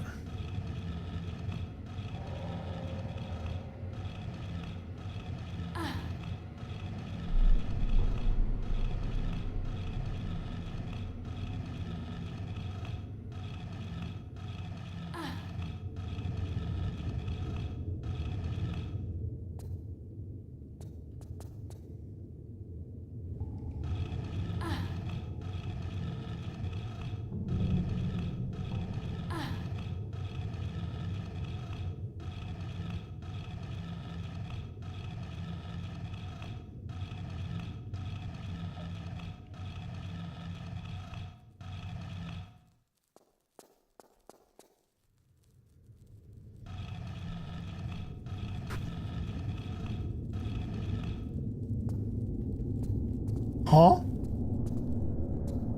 It's a dud?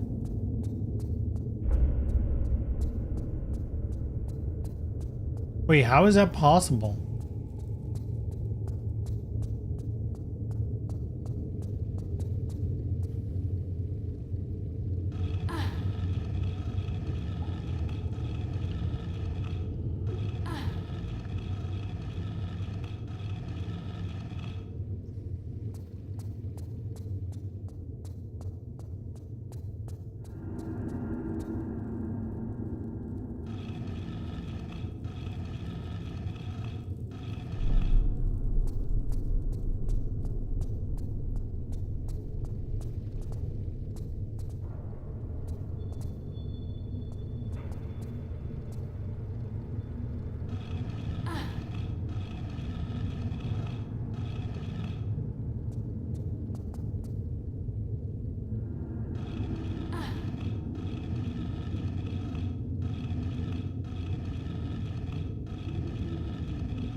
Dude, if we have to go back with that one...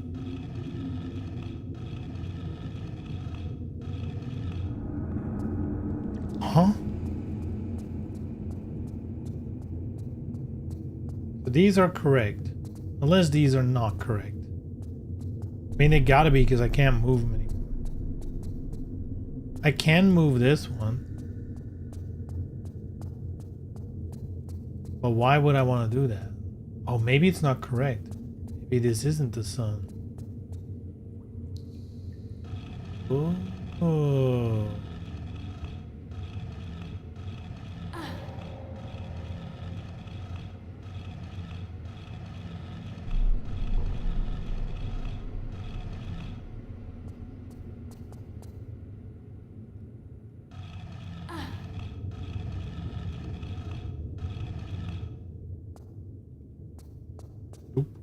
I mean, so I guess there's only one spot left.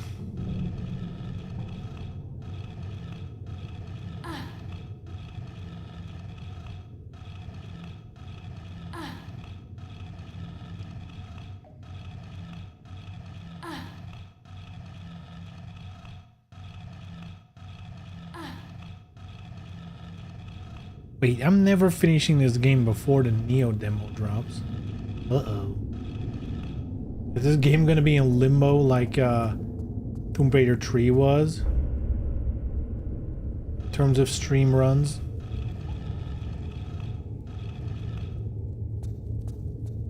Uh-oh.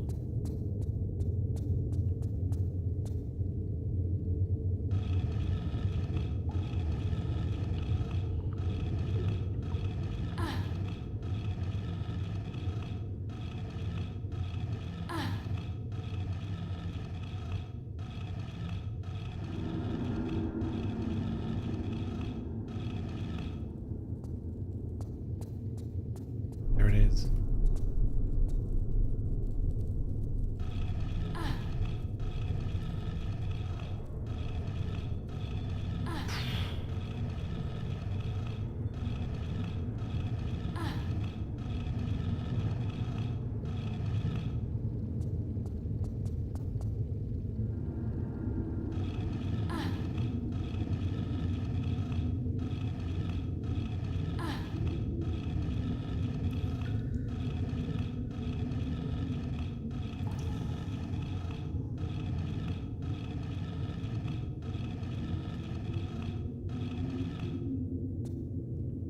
All right.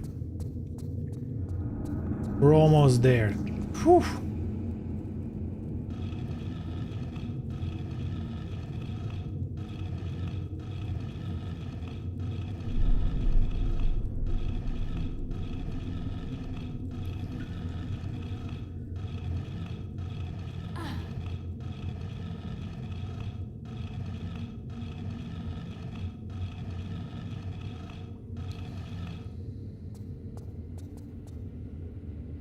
I feel like they invented the technology to keep pushing instead of doing it like one by one, like in the older games. They're like, well, now we can make him push him way further. That'll be fun, waiting around.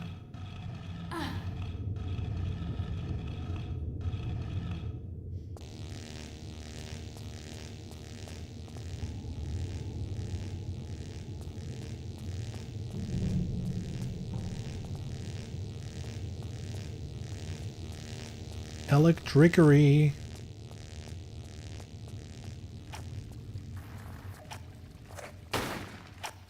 Bing.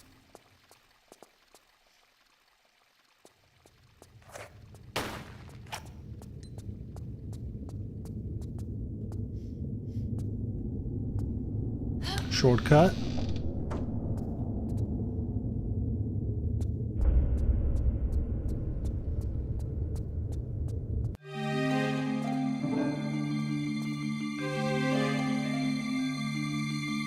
More puzzles.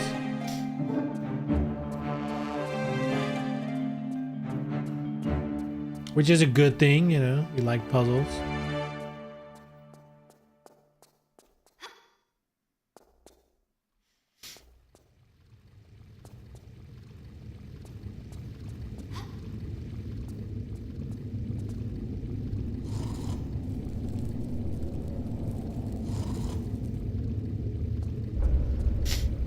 Is this one of those you need to get all of them?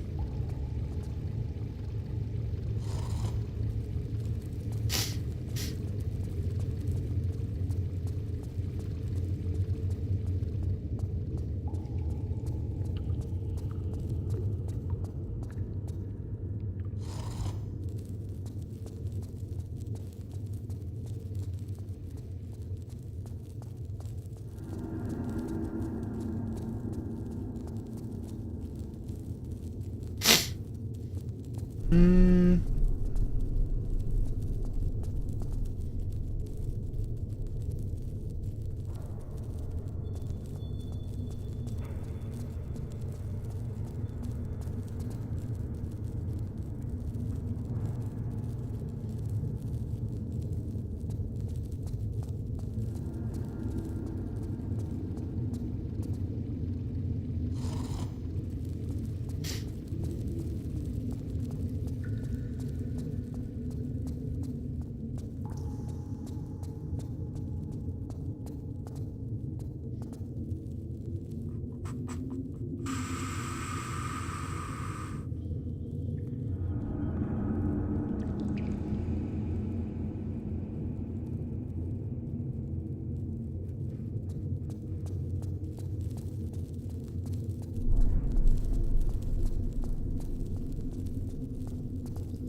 Fuck! I'm going in circles.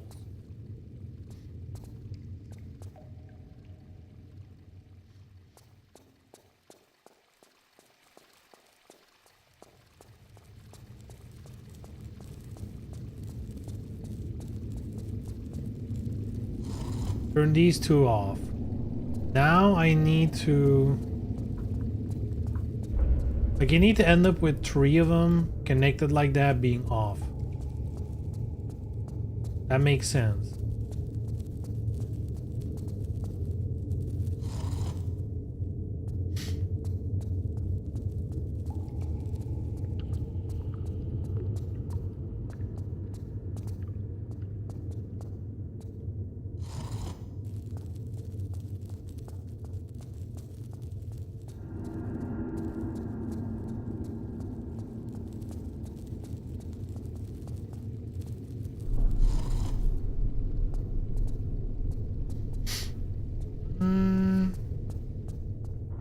Yeah, I think we got it now, right?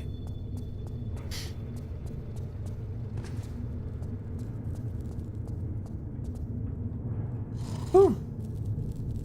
There it is. Clean.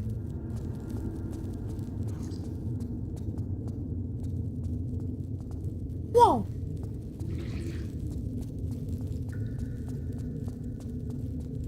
Any loot? Skip the most important part, looking for loot.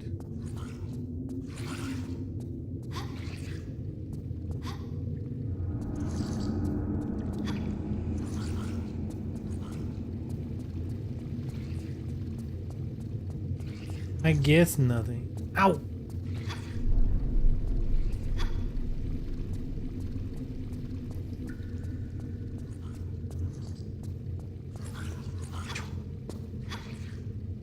Oh.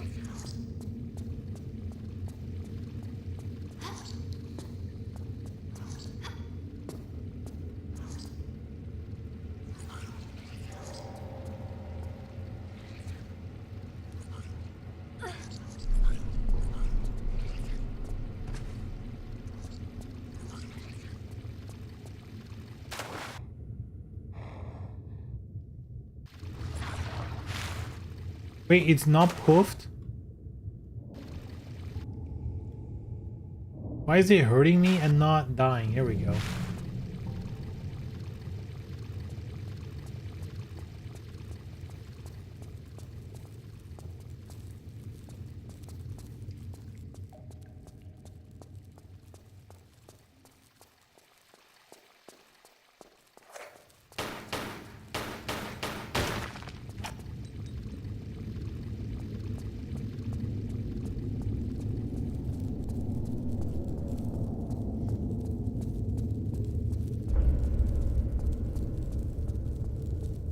Pretty sure here there's gonna be a door to the start thing again, but upstairs.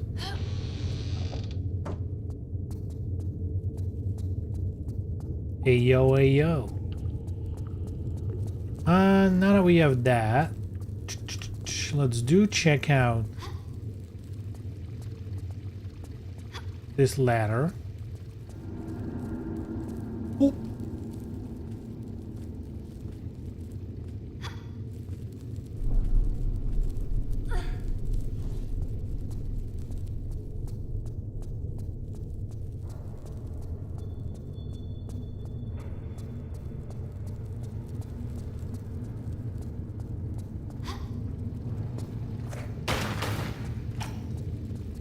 It's just for loot?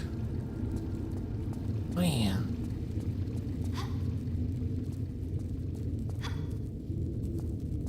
Really? Alright.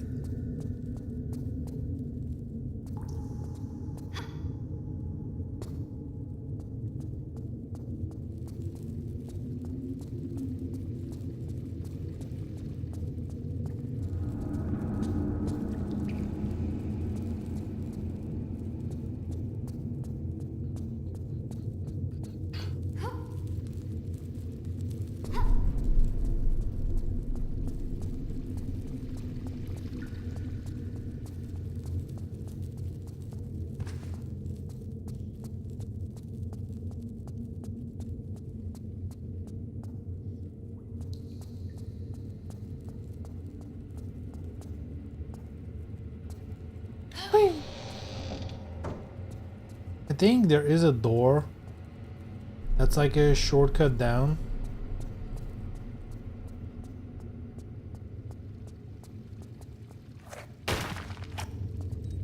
But I'm not sure which one.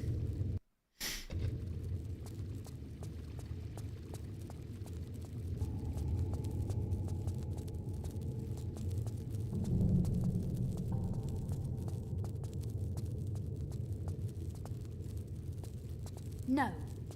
No. I guess I need to find some music. Why is this one smaller? It's gonna move out of the way. Who could have guessed?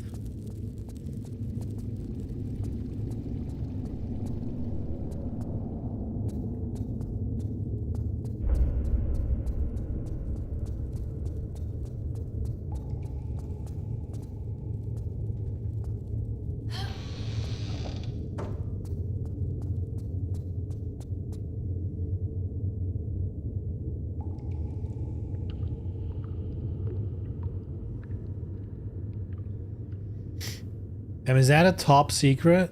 That might be a top secret. Top of his head.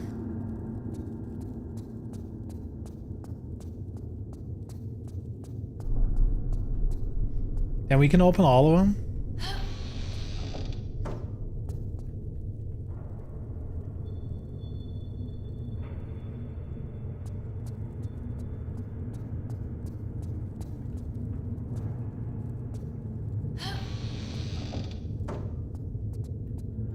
Wait, is none of them a shortcut? Oh yeah, this is the thing that breaks.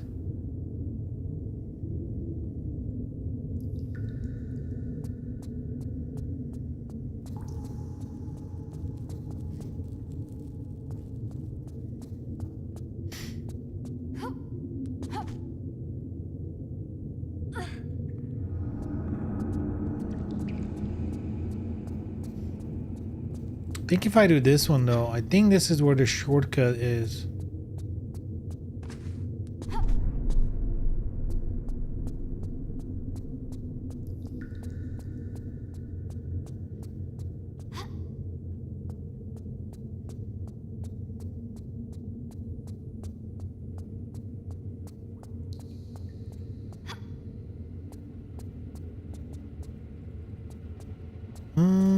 I think you should explosive. I think.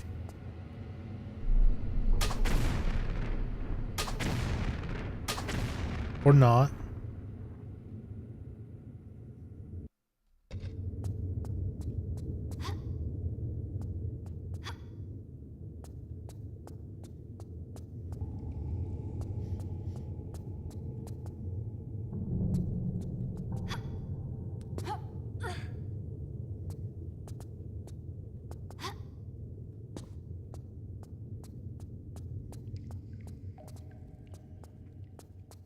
What was the deal with the horse guy?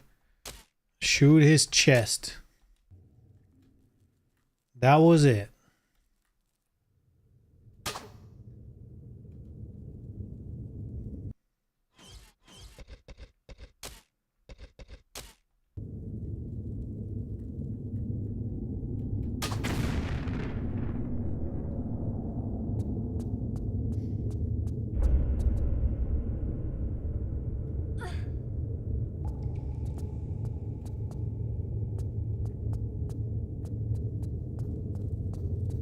Guess running in the wall was tactics. He was protecting himself.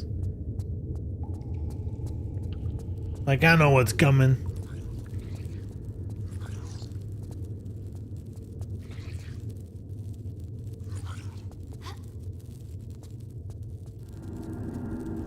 Fire dingus. This is the way down.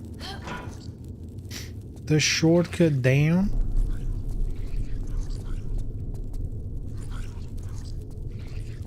Hey.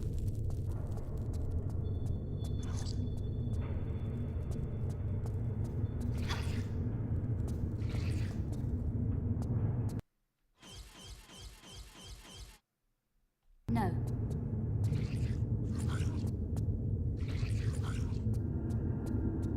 Farros pilar. No. No. No.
Damn.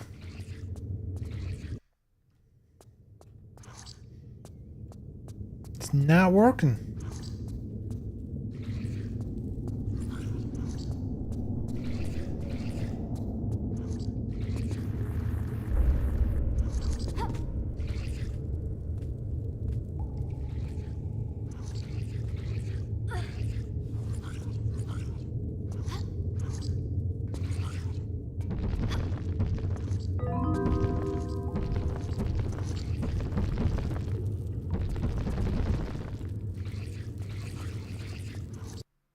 Damn boulders down there, huh? That's sad for the boulders, I guess.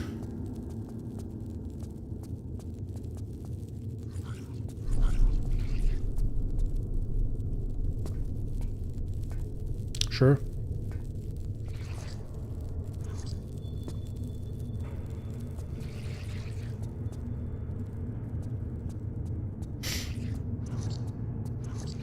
God damn it, we should have found some water. Water?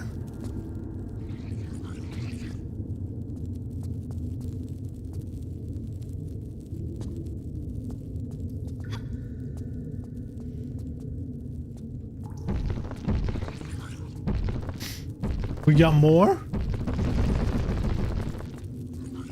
They multiply?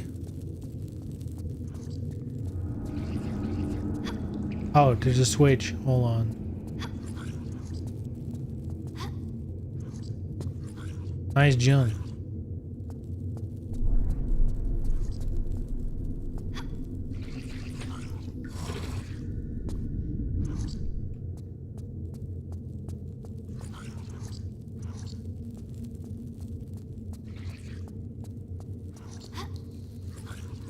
Hey, you know what sucked? I went to the pre-release of Magic the Gathering last week on Saturday, and it was the new Lorwyn set, so I was really excited. That's all good. That's not what was bad about it. But one of the things that I really hate about Magic these days is the million crossovers, kind of giving the feeling that they don't care about their own franchise anymore.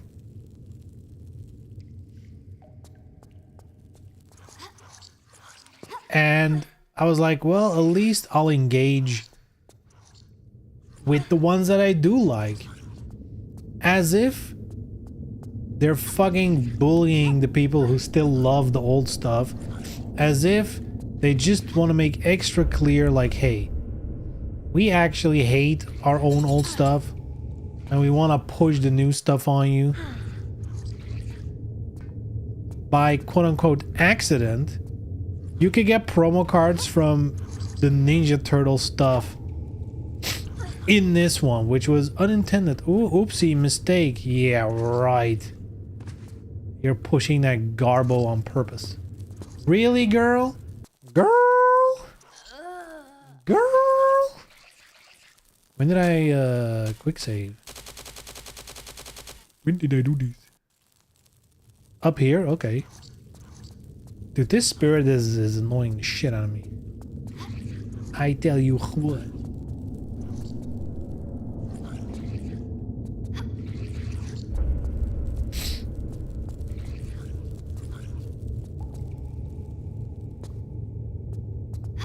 They've had the wrong promos before. This felt like a taunt. I'm gonna be honest. It's like one of the few original Magic sets this year. One of the few, right? Real Magic sets this year are the minority.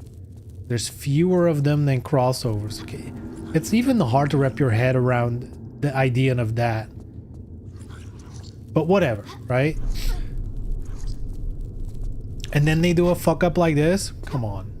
Please. I don't believe it.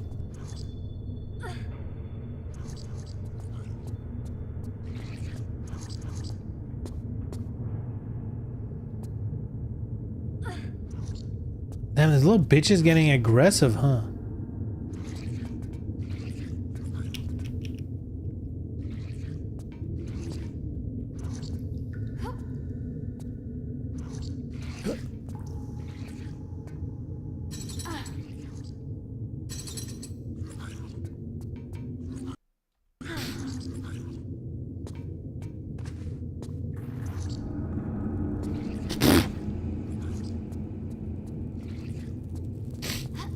I thought this happens when they're making too much product. That as well. It's almost like, I remember when that was my main complaint. You know, oh, they're making just too much. I can't keep up. And now it's like, man, I wish I couldn't keep up with original Magic stuff.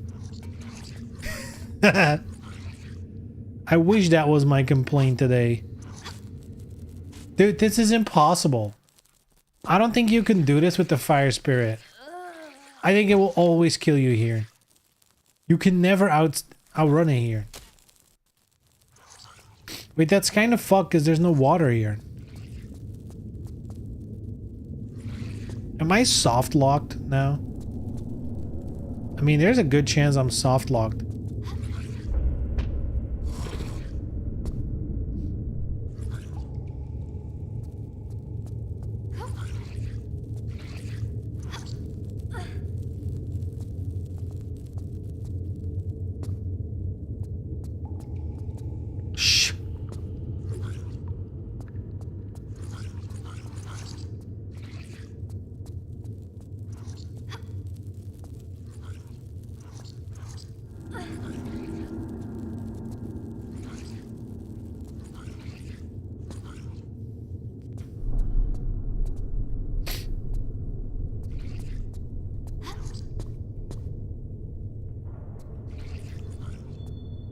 Damn. Too late.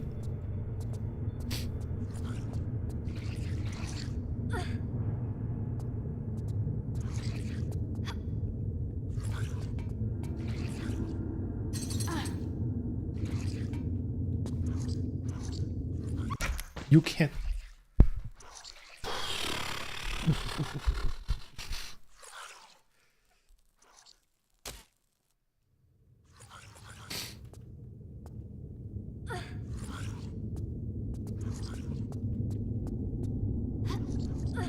Other than that, the pre-release was fun though.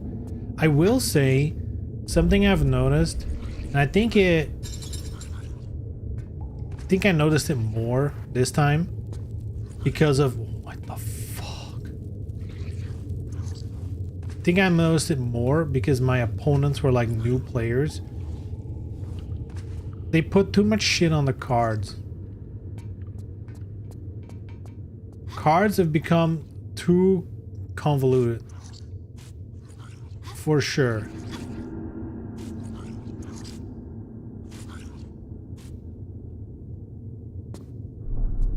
Okay, I'm gonna quick save because what the fuck? Why is it closed? Oh.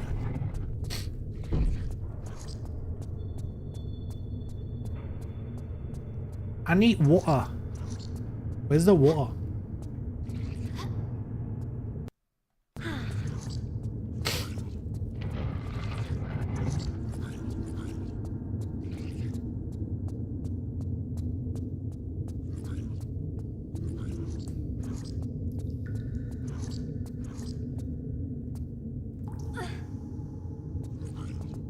Like time's probably bad. To me, it's like there's been a shift in how they make the game.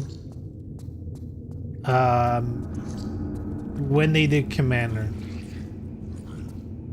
when they started making products, or like when they started making the normal Magic stuff, specifically aimed at Commander, that's when everything went to shit. In my opinion, that was like step one. Because all of a sudden they're like, well, if Singleton is the most played format, how are we gonna sell packs, you know? We need people to get in on the new stuff. How about we just make the new stuff do more? Per card, it does multiple things now, every time. So then they'll have to pick up the new stuff. Because it'll just be better. I think it was Planeswalker's card and Mythic Rares, dude. That is so long ago. That's not even a blip on what's wrong with the game at this point.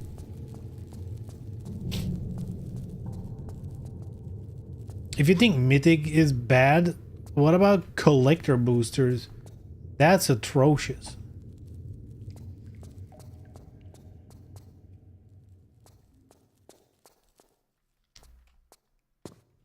Though I think if we're going that far back,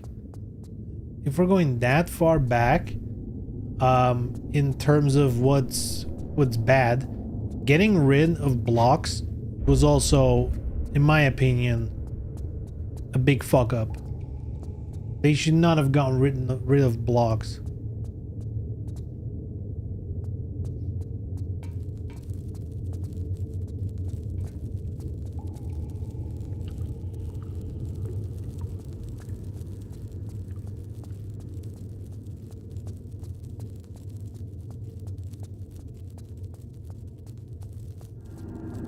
Yeah, it was pretty noticeable. Like I was the first opponent, like I played 3 matches. First opponent was also a veteran. So that one went pretty smooth. My second opponent was someone who's been playing for 1 year. And my third opponent was someone who was playing for 1 month. Which, you know,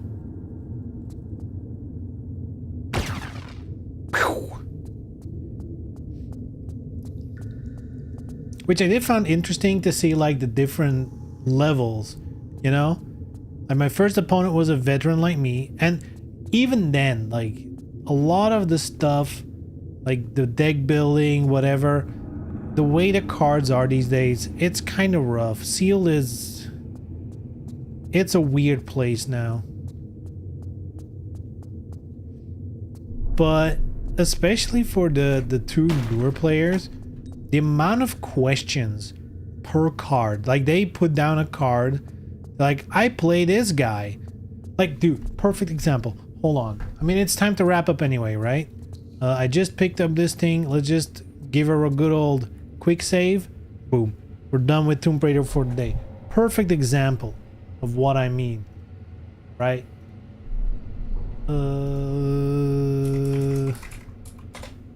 Scryfall sets Morrowind.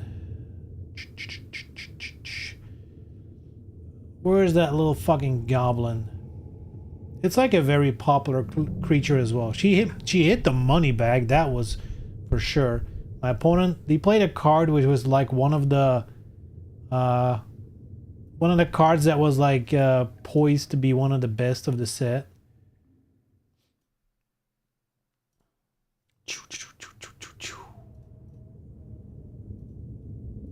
There we go. She played this card, right? She played this one. And she's like, what does this guy do? Like, dude, she was playing for a month, right? She was like new to the game. Brand spanking new to the game. She's like, so what does this guy do? Explain this to me. Because it doesn't make sense to me. I was like, okay. First up, if you play this spell, it cannot be countered.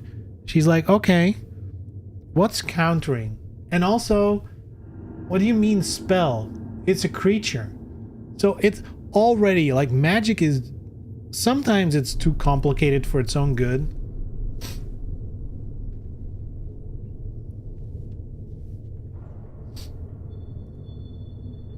What's this? Mind Goblin these nuts? That's a good one. What's countering? Oh my god. She was playing for a month. Right? Keep that in mind. She probably never even encountered a counter spell in her life yet. Right? Also, by the way, crippling exchange. She was like, hey, so you've been playing for a long time, huh? I'm like, yeah, I've been playing for a while. She's like, when did you start? I was like, man, you know, 8th edition, maybe a little before 8th edition. It must have been like 2002, 2003. She fires back straight through the heart with, oh, that's when I was born. Ah!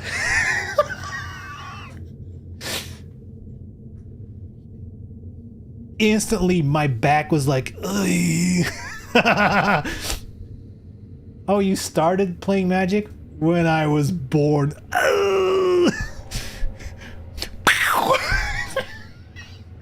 Gonna happen more and more, dude. It's crazy.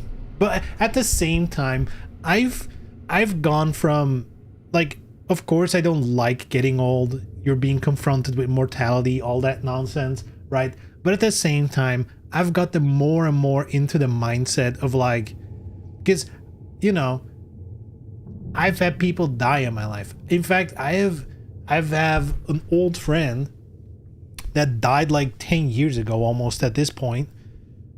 And that was like, you know, like if grandparents or old people in your life die, like it's like that's like usually your first check with reality that people die, but it's not like immediate.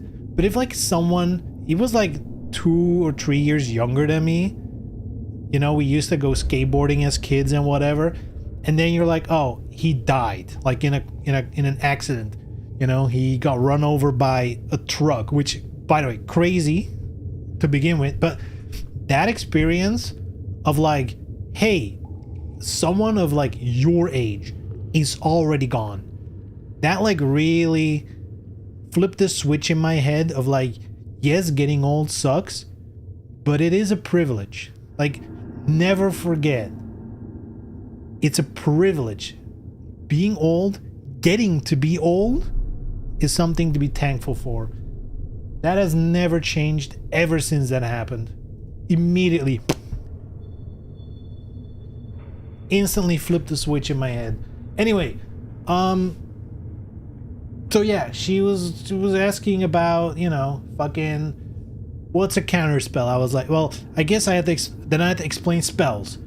You know, well, spells is just anything you cast, because in the original lore, you are the planeswalker and you're casting spells. You know, summoning creatures, shooting fireballs. Those are all the spells you're casting. She's like, okay.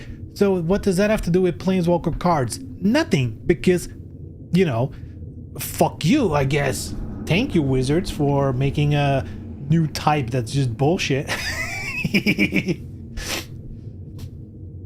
So that's what spells are, and if you counter them, that means you yeet it off the stack. She's like, oh yeah, I know about the stack. I've heard of that. I'm like, uh-oh. Please don't ask me to explain the stack. I was like, it's just when you cast something before it lands on the field, counter spells says nah, you don't get to do it. All right, she gets it. I'm like, then ward. Ward means if you target them, you need to pay this additional cost. It could be mana, it could be life, it could be discard a card. When does something target? When it says target on the card, I just, at that point I was like, I'm just gonna say if something says target creature, that's when. Those are the things. There's exceptions to that, but that was good enough for the pre-release.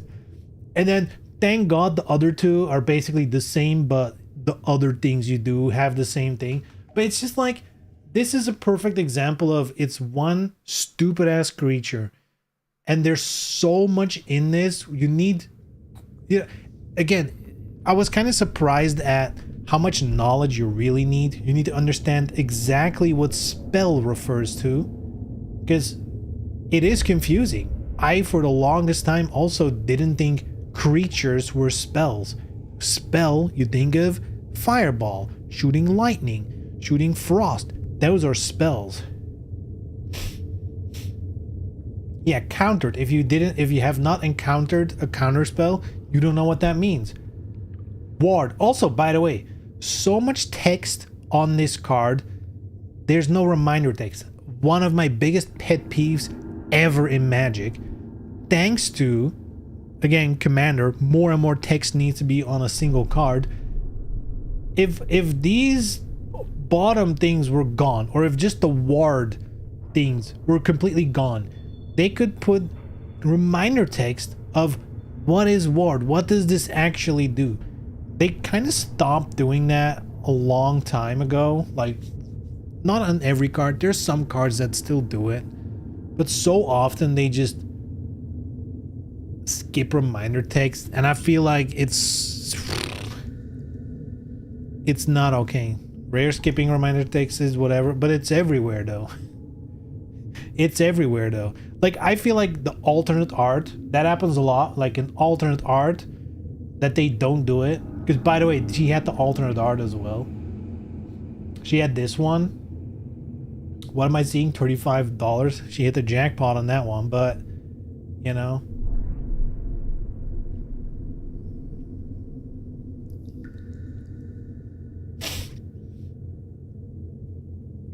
Creatures you control have ward to pay. Well, creatures you control would give him a second ward. They need to put other creatures you control. Or they could have removed this ward and then just said creatures you control have ward. Why the fuck did they not do that? That is so much more elegant. Just remove his own ward and just give it to all creatures you control. Dude, that's actually really stupid. If you think about it, they just don't care anymore, huh?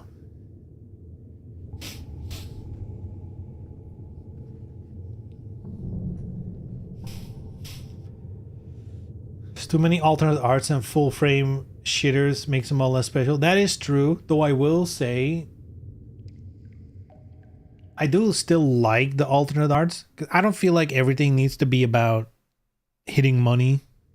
I feel like a lot of discussion around card games these days is just about how much money things are worth. I do like opening a booster, getting an alternate art, because I do like these alternate arts. And this is the craziest part. They fucking borderline ignore this set coming out. They pushed it back to release Spider-Man, which flopped. In like a couple of weeks from now the Ninja Turtle shit is coming out. So they are not focused on this at all. But then if you go look at the people who worked on this, so much of this art has been made by people painting it. There's like so much good original art made for this set.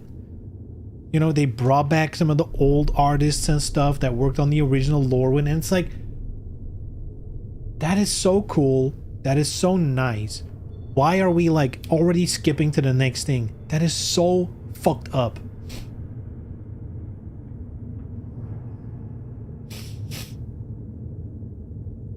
But yeah, it's this card kind of felt like explaining this to my opponent was like, and there's like multiple of these, right? There's so much going on in modern Magic sets, so much more than before.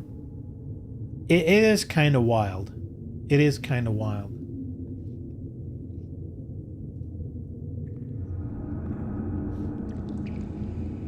Because like one of the key, like just look at some of these cards, dude. Like shit like this, right? Like if you're new to the game, this is a nightmare. And this is a pre-release. It's like a standalone set. It should have an entry point, but no, they don't care.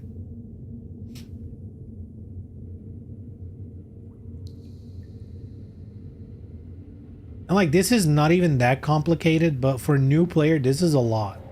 Especially with like just slapping Menace on there for no fucking reason. Why is Menace on there? Who cares? No reminder text what that is. That is so bad, dude.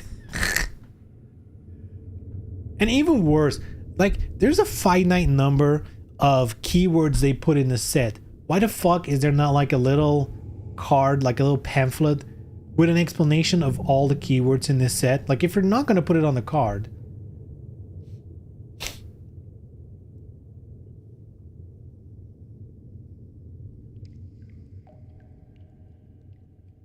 That's a mythic. People statistically don't see it in limited.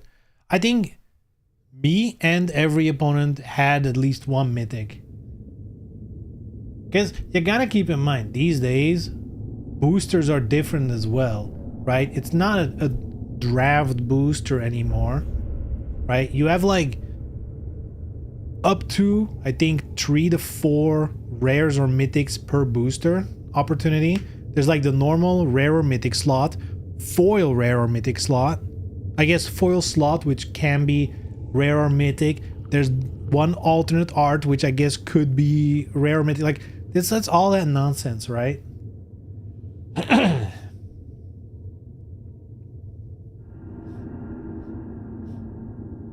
See, this is the shit we need more of. Just this simplicity is what we need. Because even for an advanced player, right? I'm tired of cards with like wall of text. Dude, I'm getting old. I really miss like, you know, cards that are like, whenever you do this, this card does this. And then you have to find another card, something different, that would do that thing to trigger the other thing.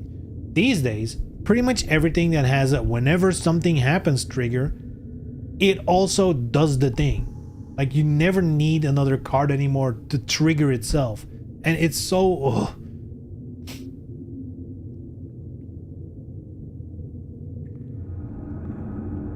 And it's crazy to say all these complaints. This is legitimately one of the better sets that's been released in recent times, you know? This is like the last set that I really liked like this was the Final Fantasy set last year, which was like in May. And that was like a really good set, design-wise. It was unfortunately Final Fantasy, so... I got this one in foil though. This one made me happy. I pulled this one in foil. And this is a good one. I don't care. This one goes in a lot of decks. I like it.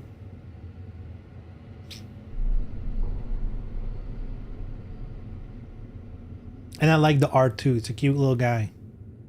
The changelings are cute little guys. I like him.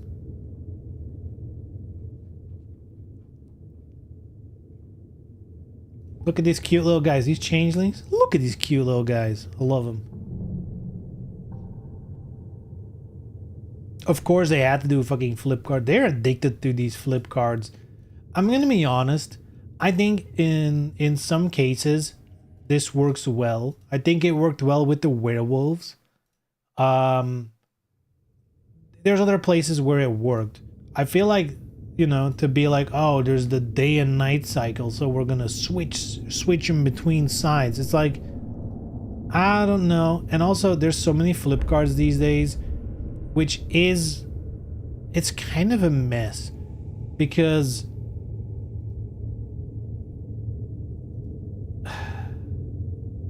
like you have to pull them out of the sleeves. You can't even play without sleeves, or you need to insert like one of those placeholder cards, write the name on it, and then when you play it, switch it with the real. It's I feel like it shouldn't be used every time. They're using it an awful lot for a lot of reasons. But hey, I guess that's the least of my complaints. Flip cards are the Kamigawa thing. Those are double face cards.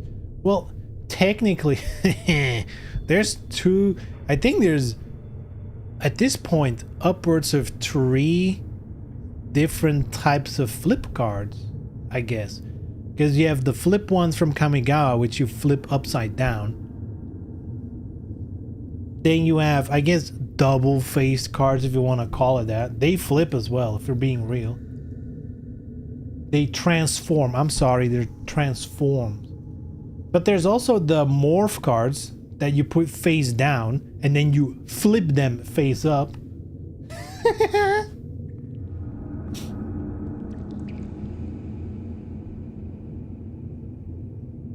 I wonder if you do,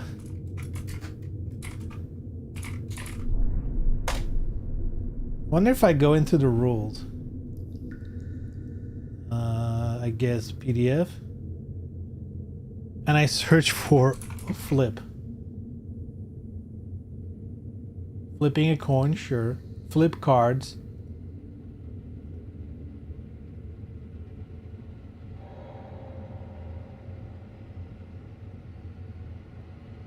Flipped, unflipped, face up, face down, phased in, phased out. Sure, why not?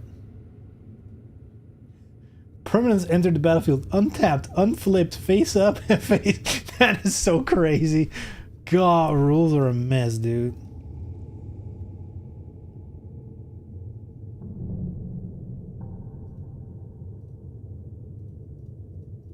Is there no like list of keywords in here?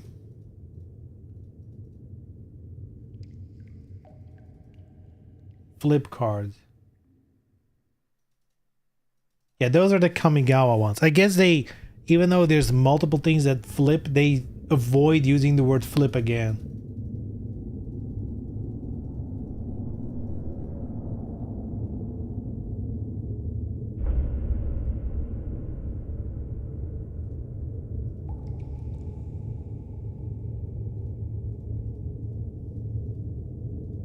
Unflipped. I guess morph cards don't flip up. I guess they turn face up or something? Who knows?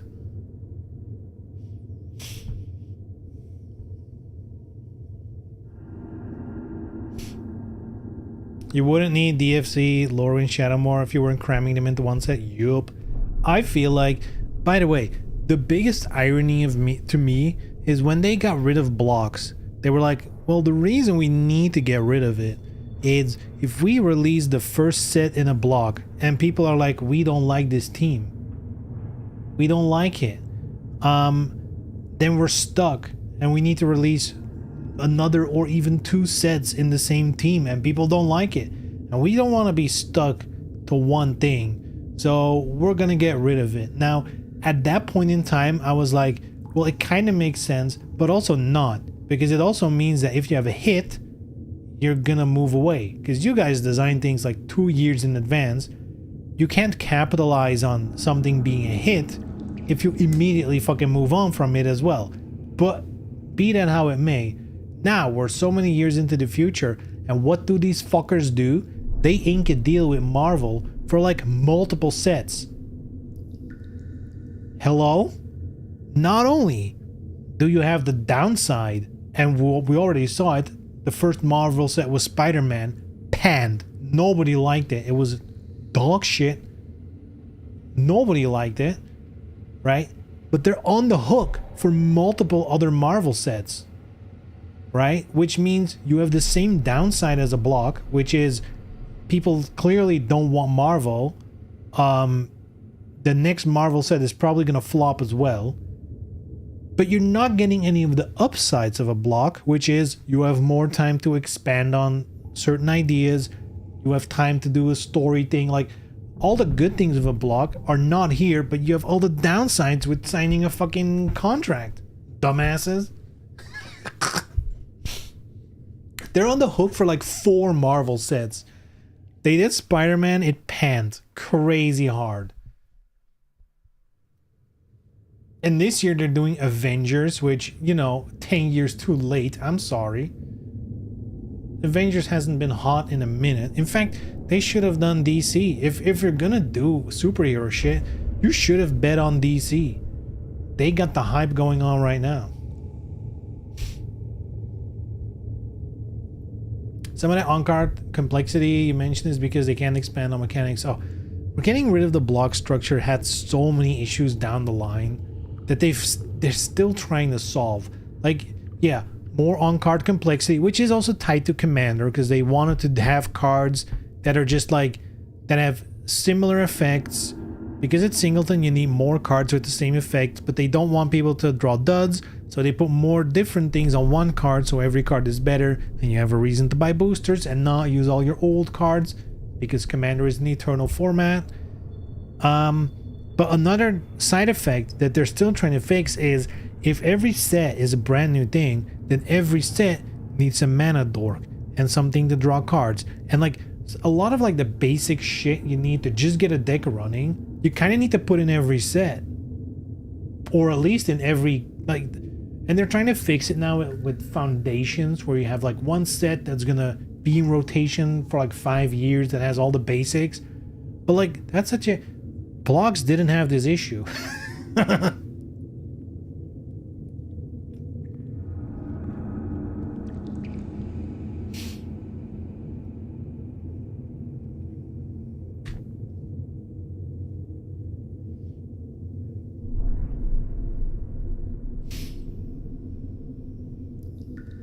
think blocks also ruined the format I thought might come back and play. Create your own standard, where you pick 2 blocks and a core set. Yeah. Oh. Man, Magic used to be so peak. And look, here's the thing. I still love Magic, alright? If someone asks me to play, I'll play.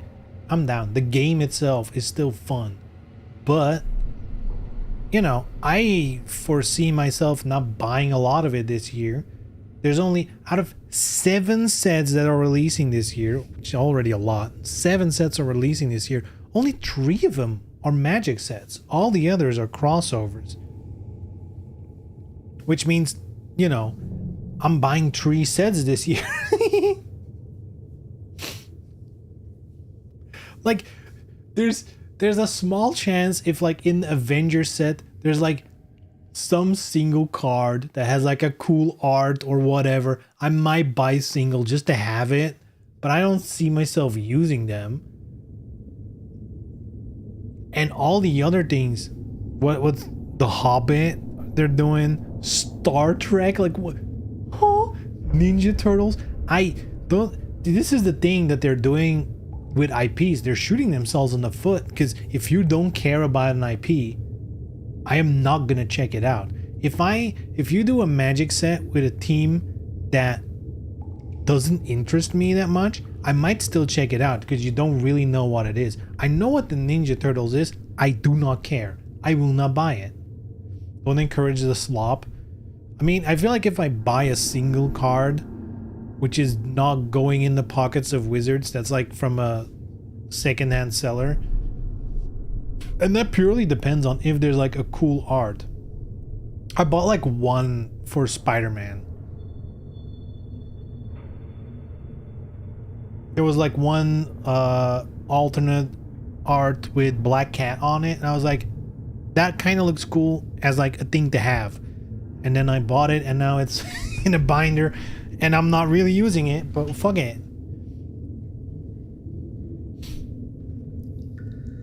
But I'm not like buying product. Hell no.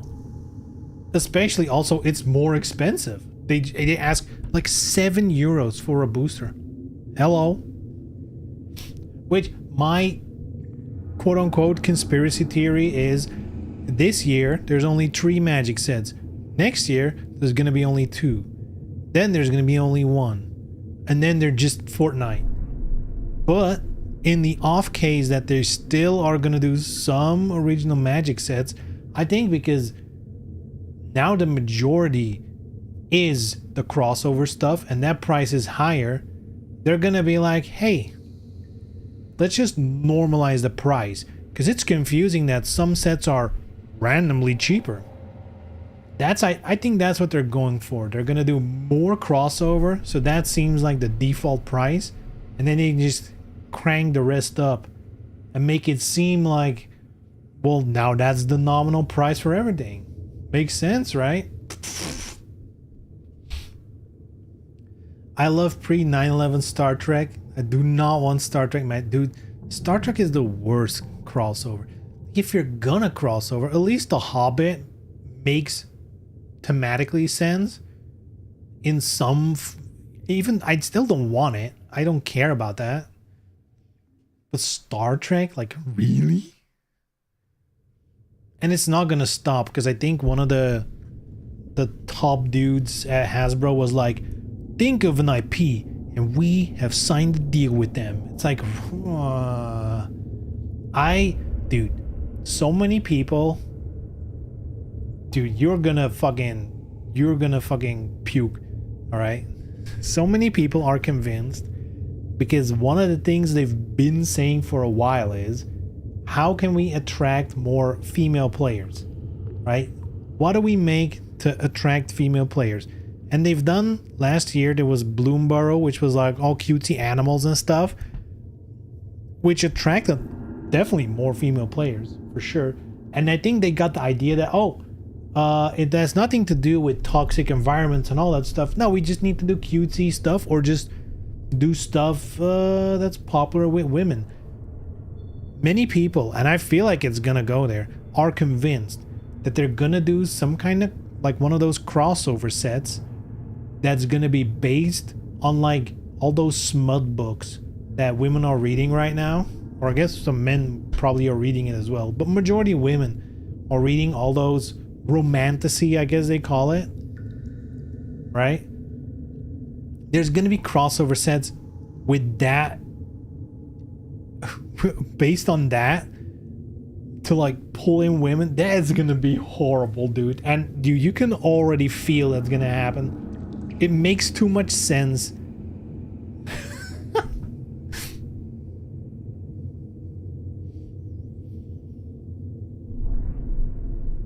We used to draft for 15 bucks. Yeah, I know. I used to go to a pre-release for like 25 or 24 euros.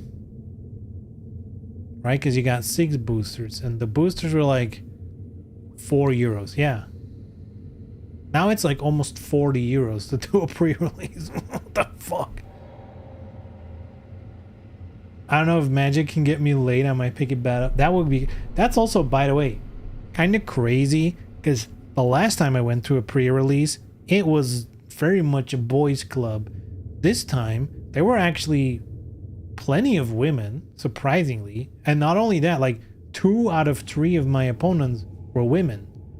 Both of the women were ones that picked up the game recently. By the way, I will give credit to Wizards in some degree. Their thesis of, well, these crossovers bring in new players. I mean, that was true for both of those new players. The one that was playing for almost a year got in through Final Fantasy, and the other one started playing because, well, her boyfriend was playing Magic, and she saw Avatar: The Last Airbender cards, and she's like, I like Avatar. What's this game all about? And that's how she got in. So, you know, it's from that point, that's the one thing they are correct about. It does attract an audience that might have otherwise not even looked at Magic. That is true. To that I say, you could do an offset that's not part of standard. Like during the summer once a year, this is the crossover time special set that you can only use on its own and get people in that way. But no, they're like, we need to go fucking balls to the walls. Damn, did I rant about Magic for half an hour again? That's crazy. What is wrong with me? This is why I don't sleep enough. Sure, American game stores still smell too bad for women to show up in numbers. I will say though, this might be part of it. I don't know. It is a new local game store that's like close by here. That's why I've been going there. It is a newer, and the owners and whatever, they are like very pro, like LGBTQ, whatever, you know, very pro diversity in that, from that point of view. Very, you know, like purposefully, it's a way cleaner. It's like, you know, compared to other local game stores, like it's pretty open, it's pretty clean, it's pretty, you know, it doesn't smell like, even if there's a lot of people, it doesn't have like that sweaty smell hanging around. So it is way more pleasant to be there, to be fair. Because I've been in game stores that are like small, crammed, like almost like moist air from the sweat, like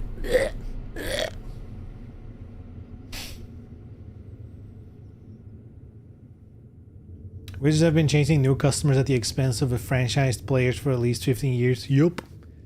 Yup. Which is weird, because like part of trading card games is that you can milk your existing customer base like crazy. It's the easiest thing ever.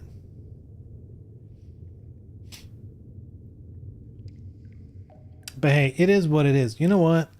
All that means, all that they're doing, all it means is just I have now more money to put towards other card games. Their loss, really. They, at some point, I remember when people were complaining about the number of sets that they were releasing. That was before they did the crossovers, but they were just like ramping up, you know. Now there's 6, 7, 8 sets per year. And people were like, we cannot keep up. Stop this. And then on a live stream, they quite infamously said, well, not every set is for everyone. You need to pick and choose which product you want to interact with. Not everything is for you. And that was, by the way, a crazy thing for an official to say. Like, hey, pfft, you know? But it is finally time where I am gonna make that person from Wizards very happy, and I'm gonna follow their advice. Instead of buying 7 sets per year worth of product, they've made clear, hey, the Universes Beyond stuff, if it's not for me, for the, you know, I've been only playing for 22 years or something, I guess they just made sure it's not for me anymore. So I guess I'll just be buying the 3 actual Magic sets this year. If they're any good even. I mean, Lorwyn's good. I'm sure Strixhaven's gonna be good. That's like a pretty easy thing to nail. The last one, we don't even know what it's gonna be. So who knows? It sounds science fiction-y. I think it's called like Fractured Reality. Which kind of sounds like they're gonna do some multiverse shit and then make the Universes Beyond thing in universe. Which, I don't even want to think about that, but whatever. If they do that, then I only buy 2 sets this year. Very easy. But yeah, I'm gonna make them very happy. I'm gonna listen to their advice and not bother with more than half of what they released this year. And I am gonna bother with Grand Archive because they've been doing cool shit. And they do blocks. And they have a cool story. And they don't do crossovers. I mean, they might at some point, of course. You know, that's all the games do it, which is unfortunate. I hope they never do it. But so far they haven't, so I'd rather support that than buy fucking Avengers or Star Trek or whatever. Who cares? I can't even, dude. I can't even imagine, man. I can't even imagine. Star Trek. We can make bank just recording the same one podcast episode where you talk about how magic is now, and I complain about shit from 20 years ago. Yeah, old men yelling at cards. That's actually not a bad title. Old men yelling at cards.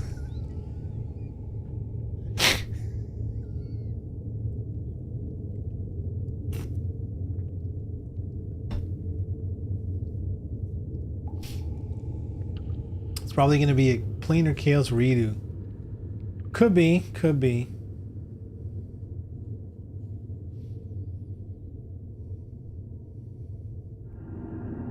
Man, I'm not even kidding. During my time off, my holiday in December, I have been, like, I think I posted it on Discord. I have made like a little logo for a separate YouTube channel about trading cards.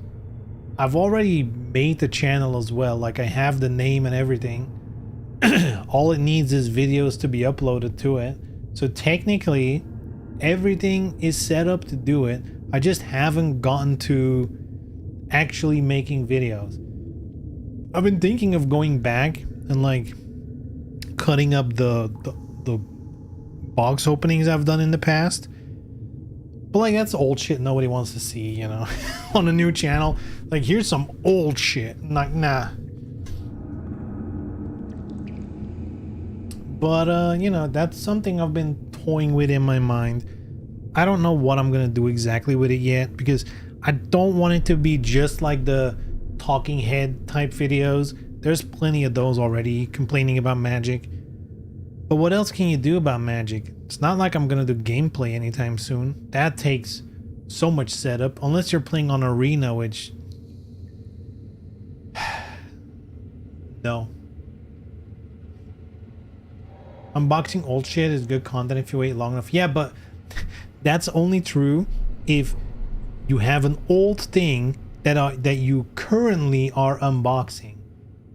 Like, if someone posts a video, here's a video of me. I mean, I guess that would be sick too.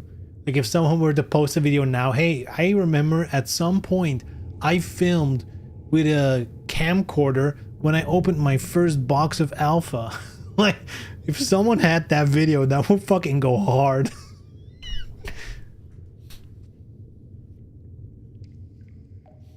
But like, nobody's waiting. Like, if I launch my new channel and my first video is, here's a box opening for Grand Archive I did in fucking October. It's like, who cares?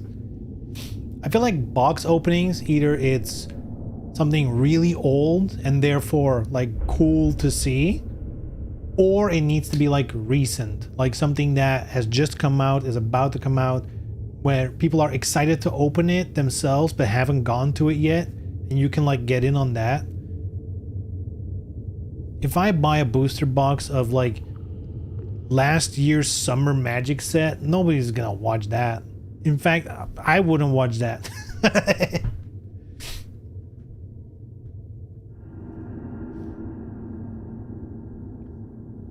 But I guess there's always new stuff happening, especially if you don't focus on one game. If you focus on multiple games, there's always something happening you can talk about or show or whatever. So yeah, maybe slap a podcast on there, you know, do the real thing. Slap a podcast on there, snip it up for TikTok, you know. Oh, anyway, I'm out of here. It's getting late. I need to go to bed in like 20 minutes.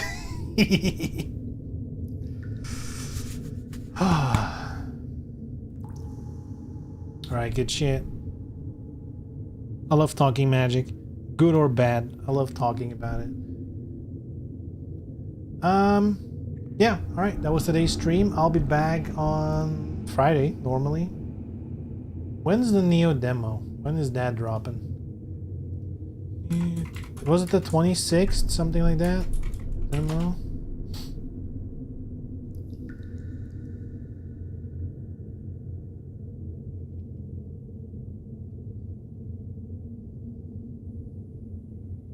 29th. That's next week, Thursday. Okay, so we still got a little bit of time. Right, all right. So yeah, I'll be back on Friday. We'll play more Tomb Raider, talk some more shit about card games. Sounds good to me. Yeah, good shit. Thanks for being here. Thanks for tuning in, keeping me company. Yeah, we'll see each other on Friday. All right, take care. Bye bye.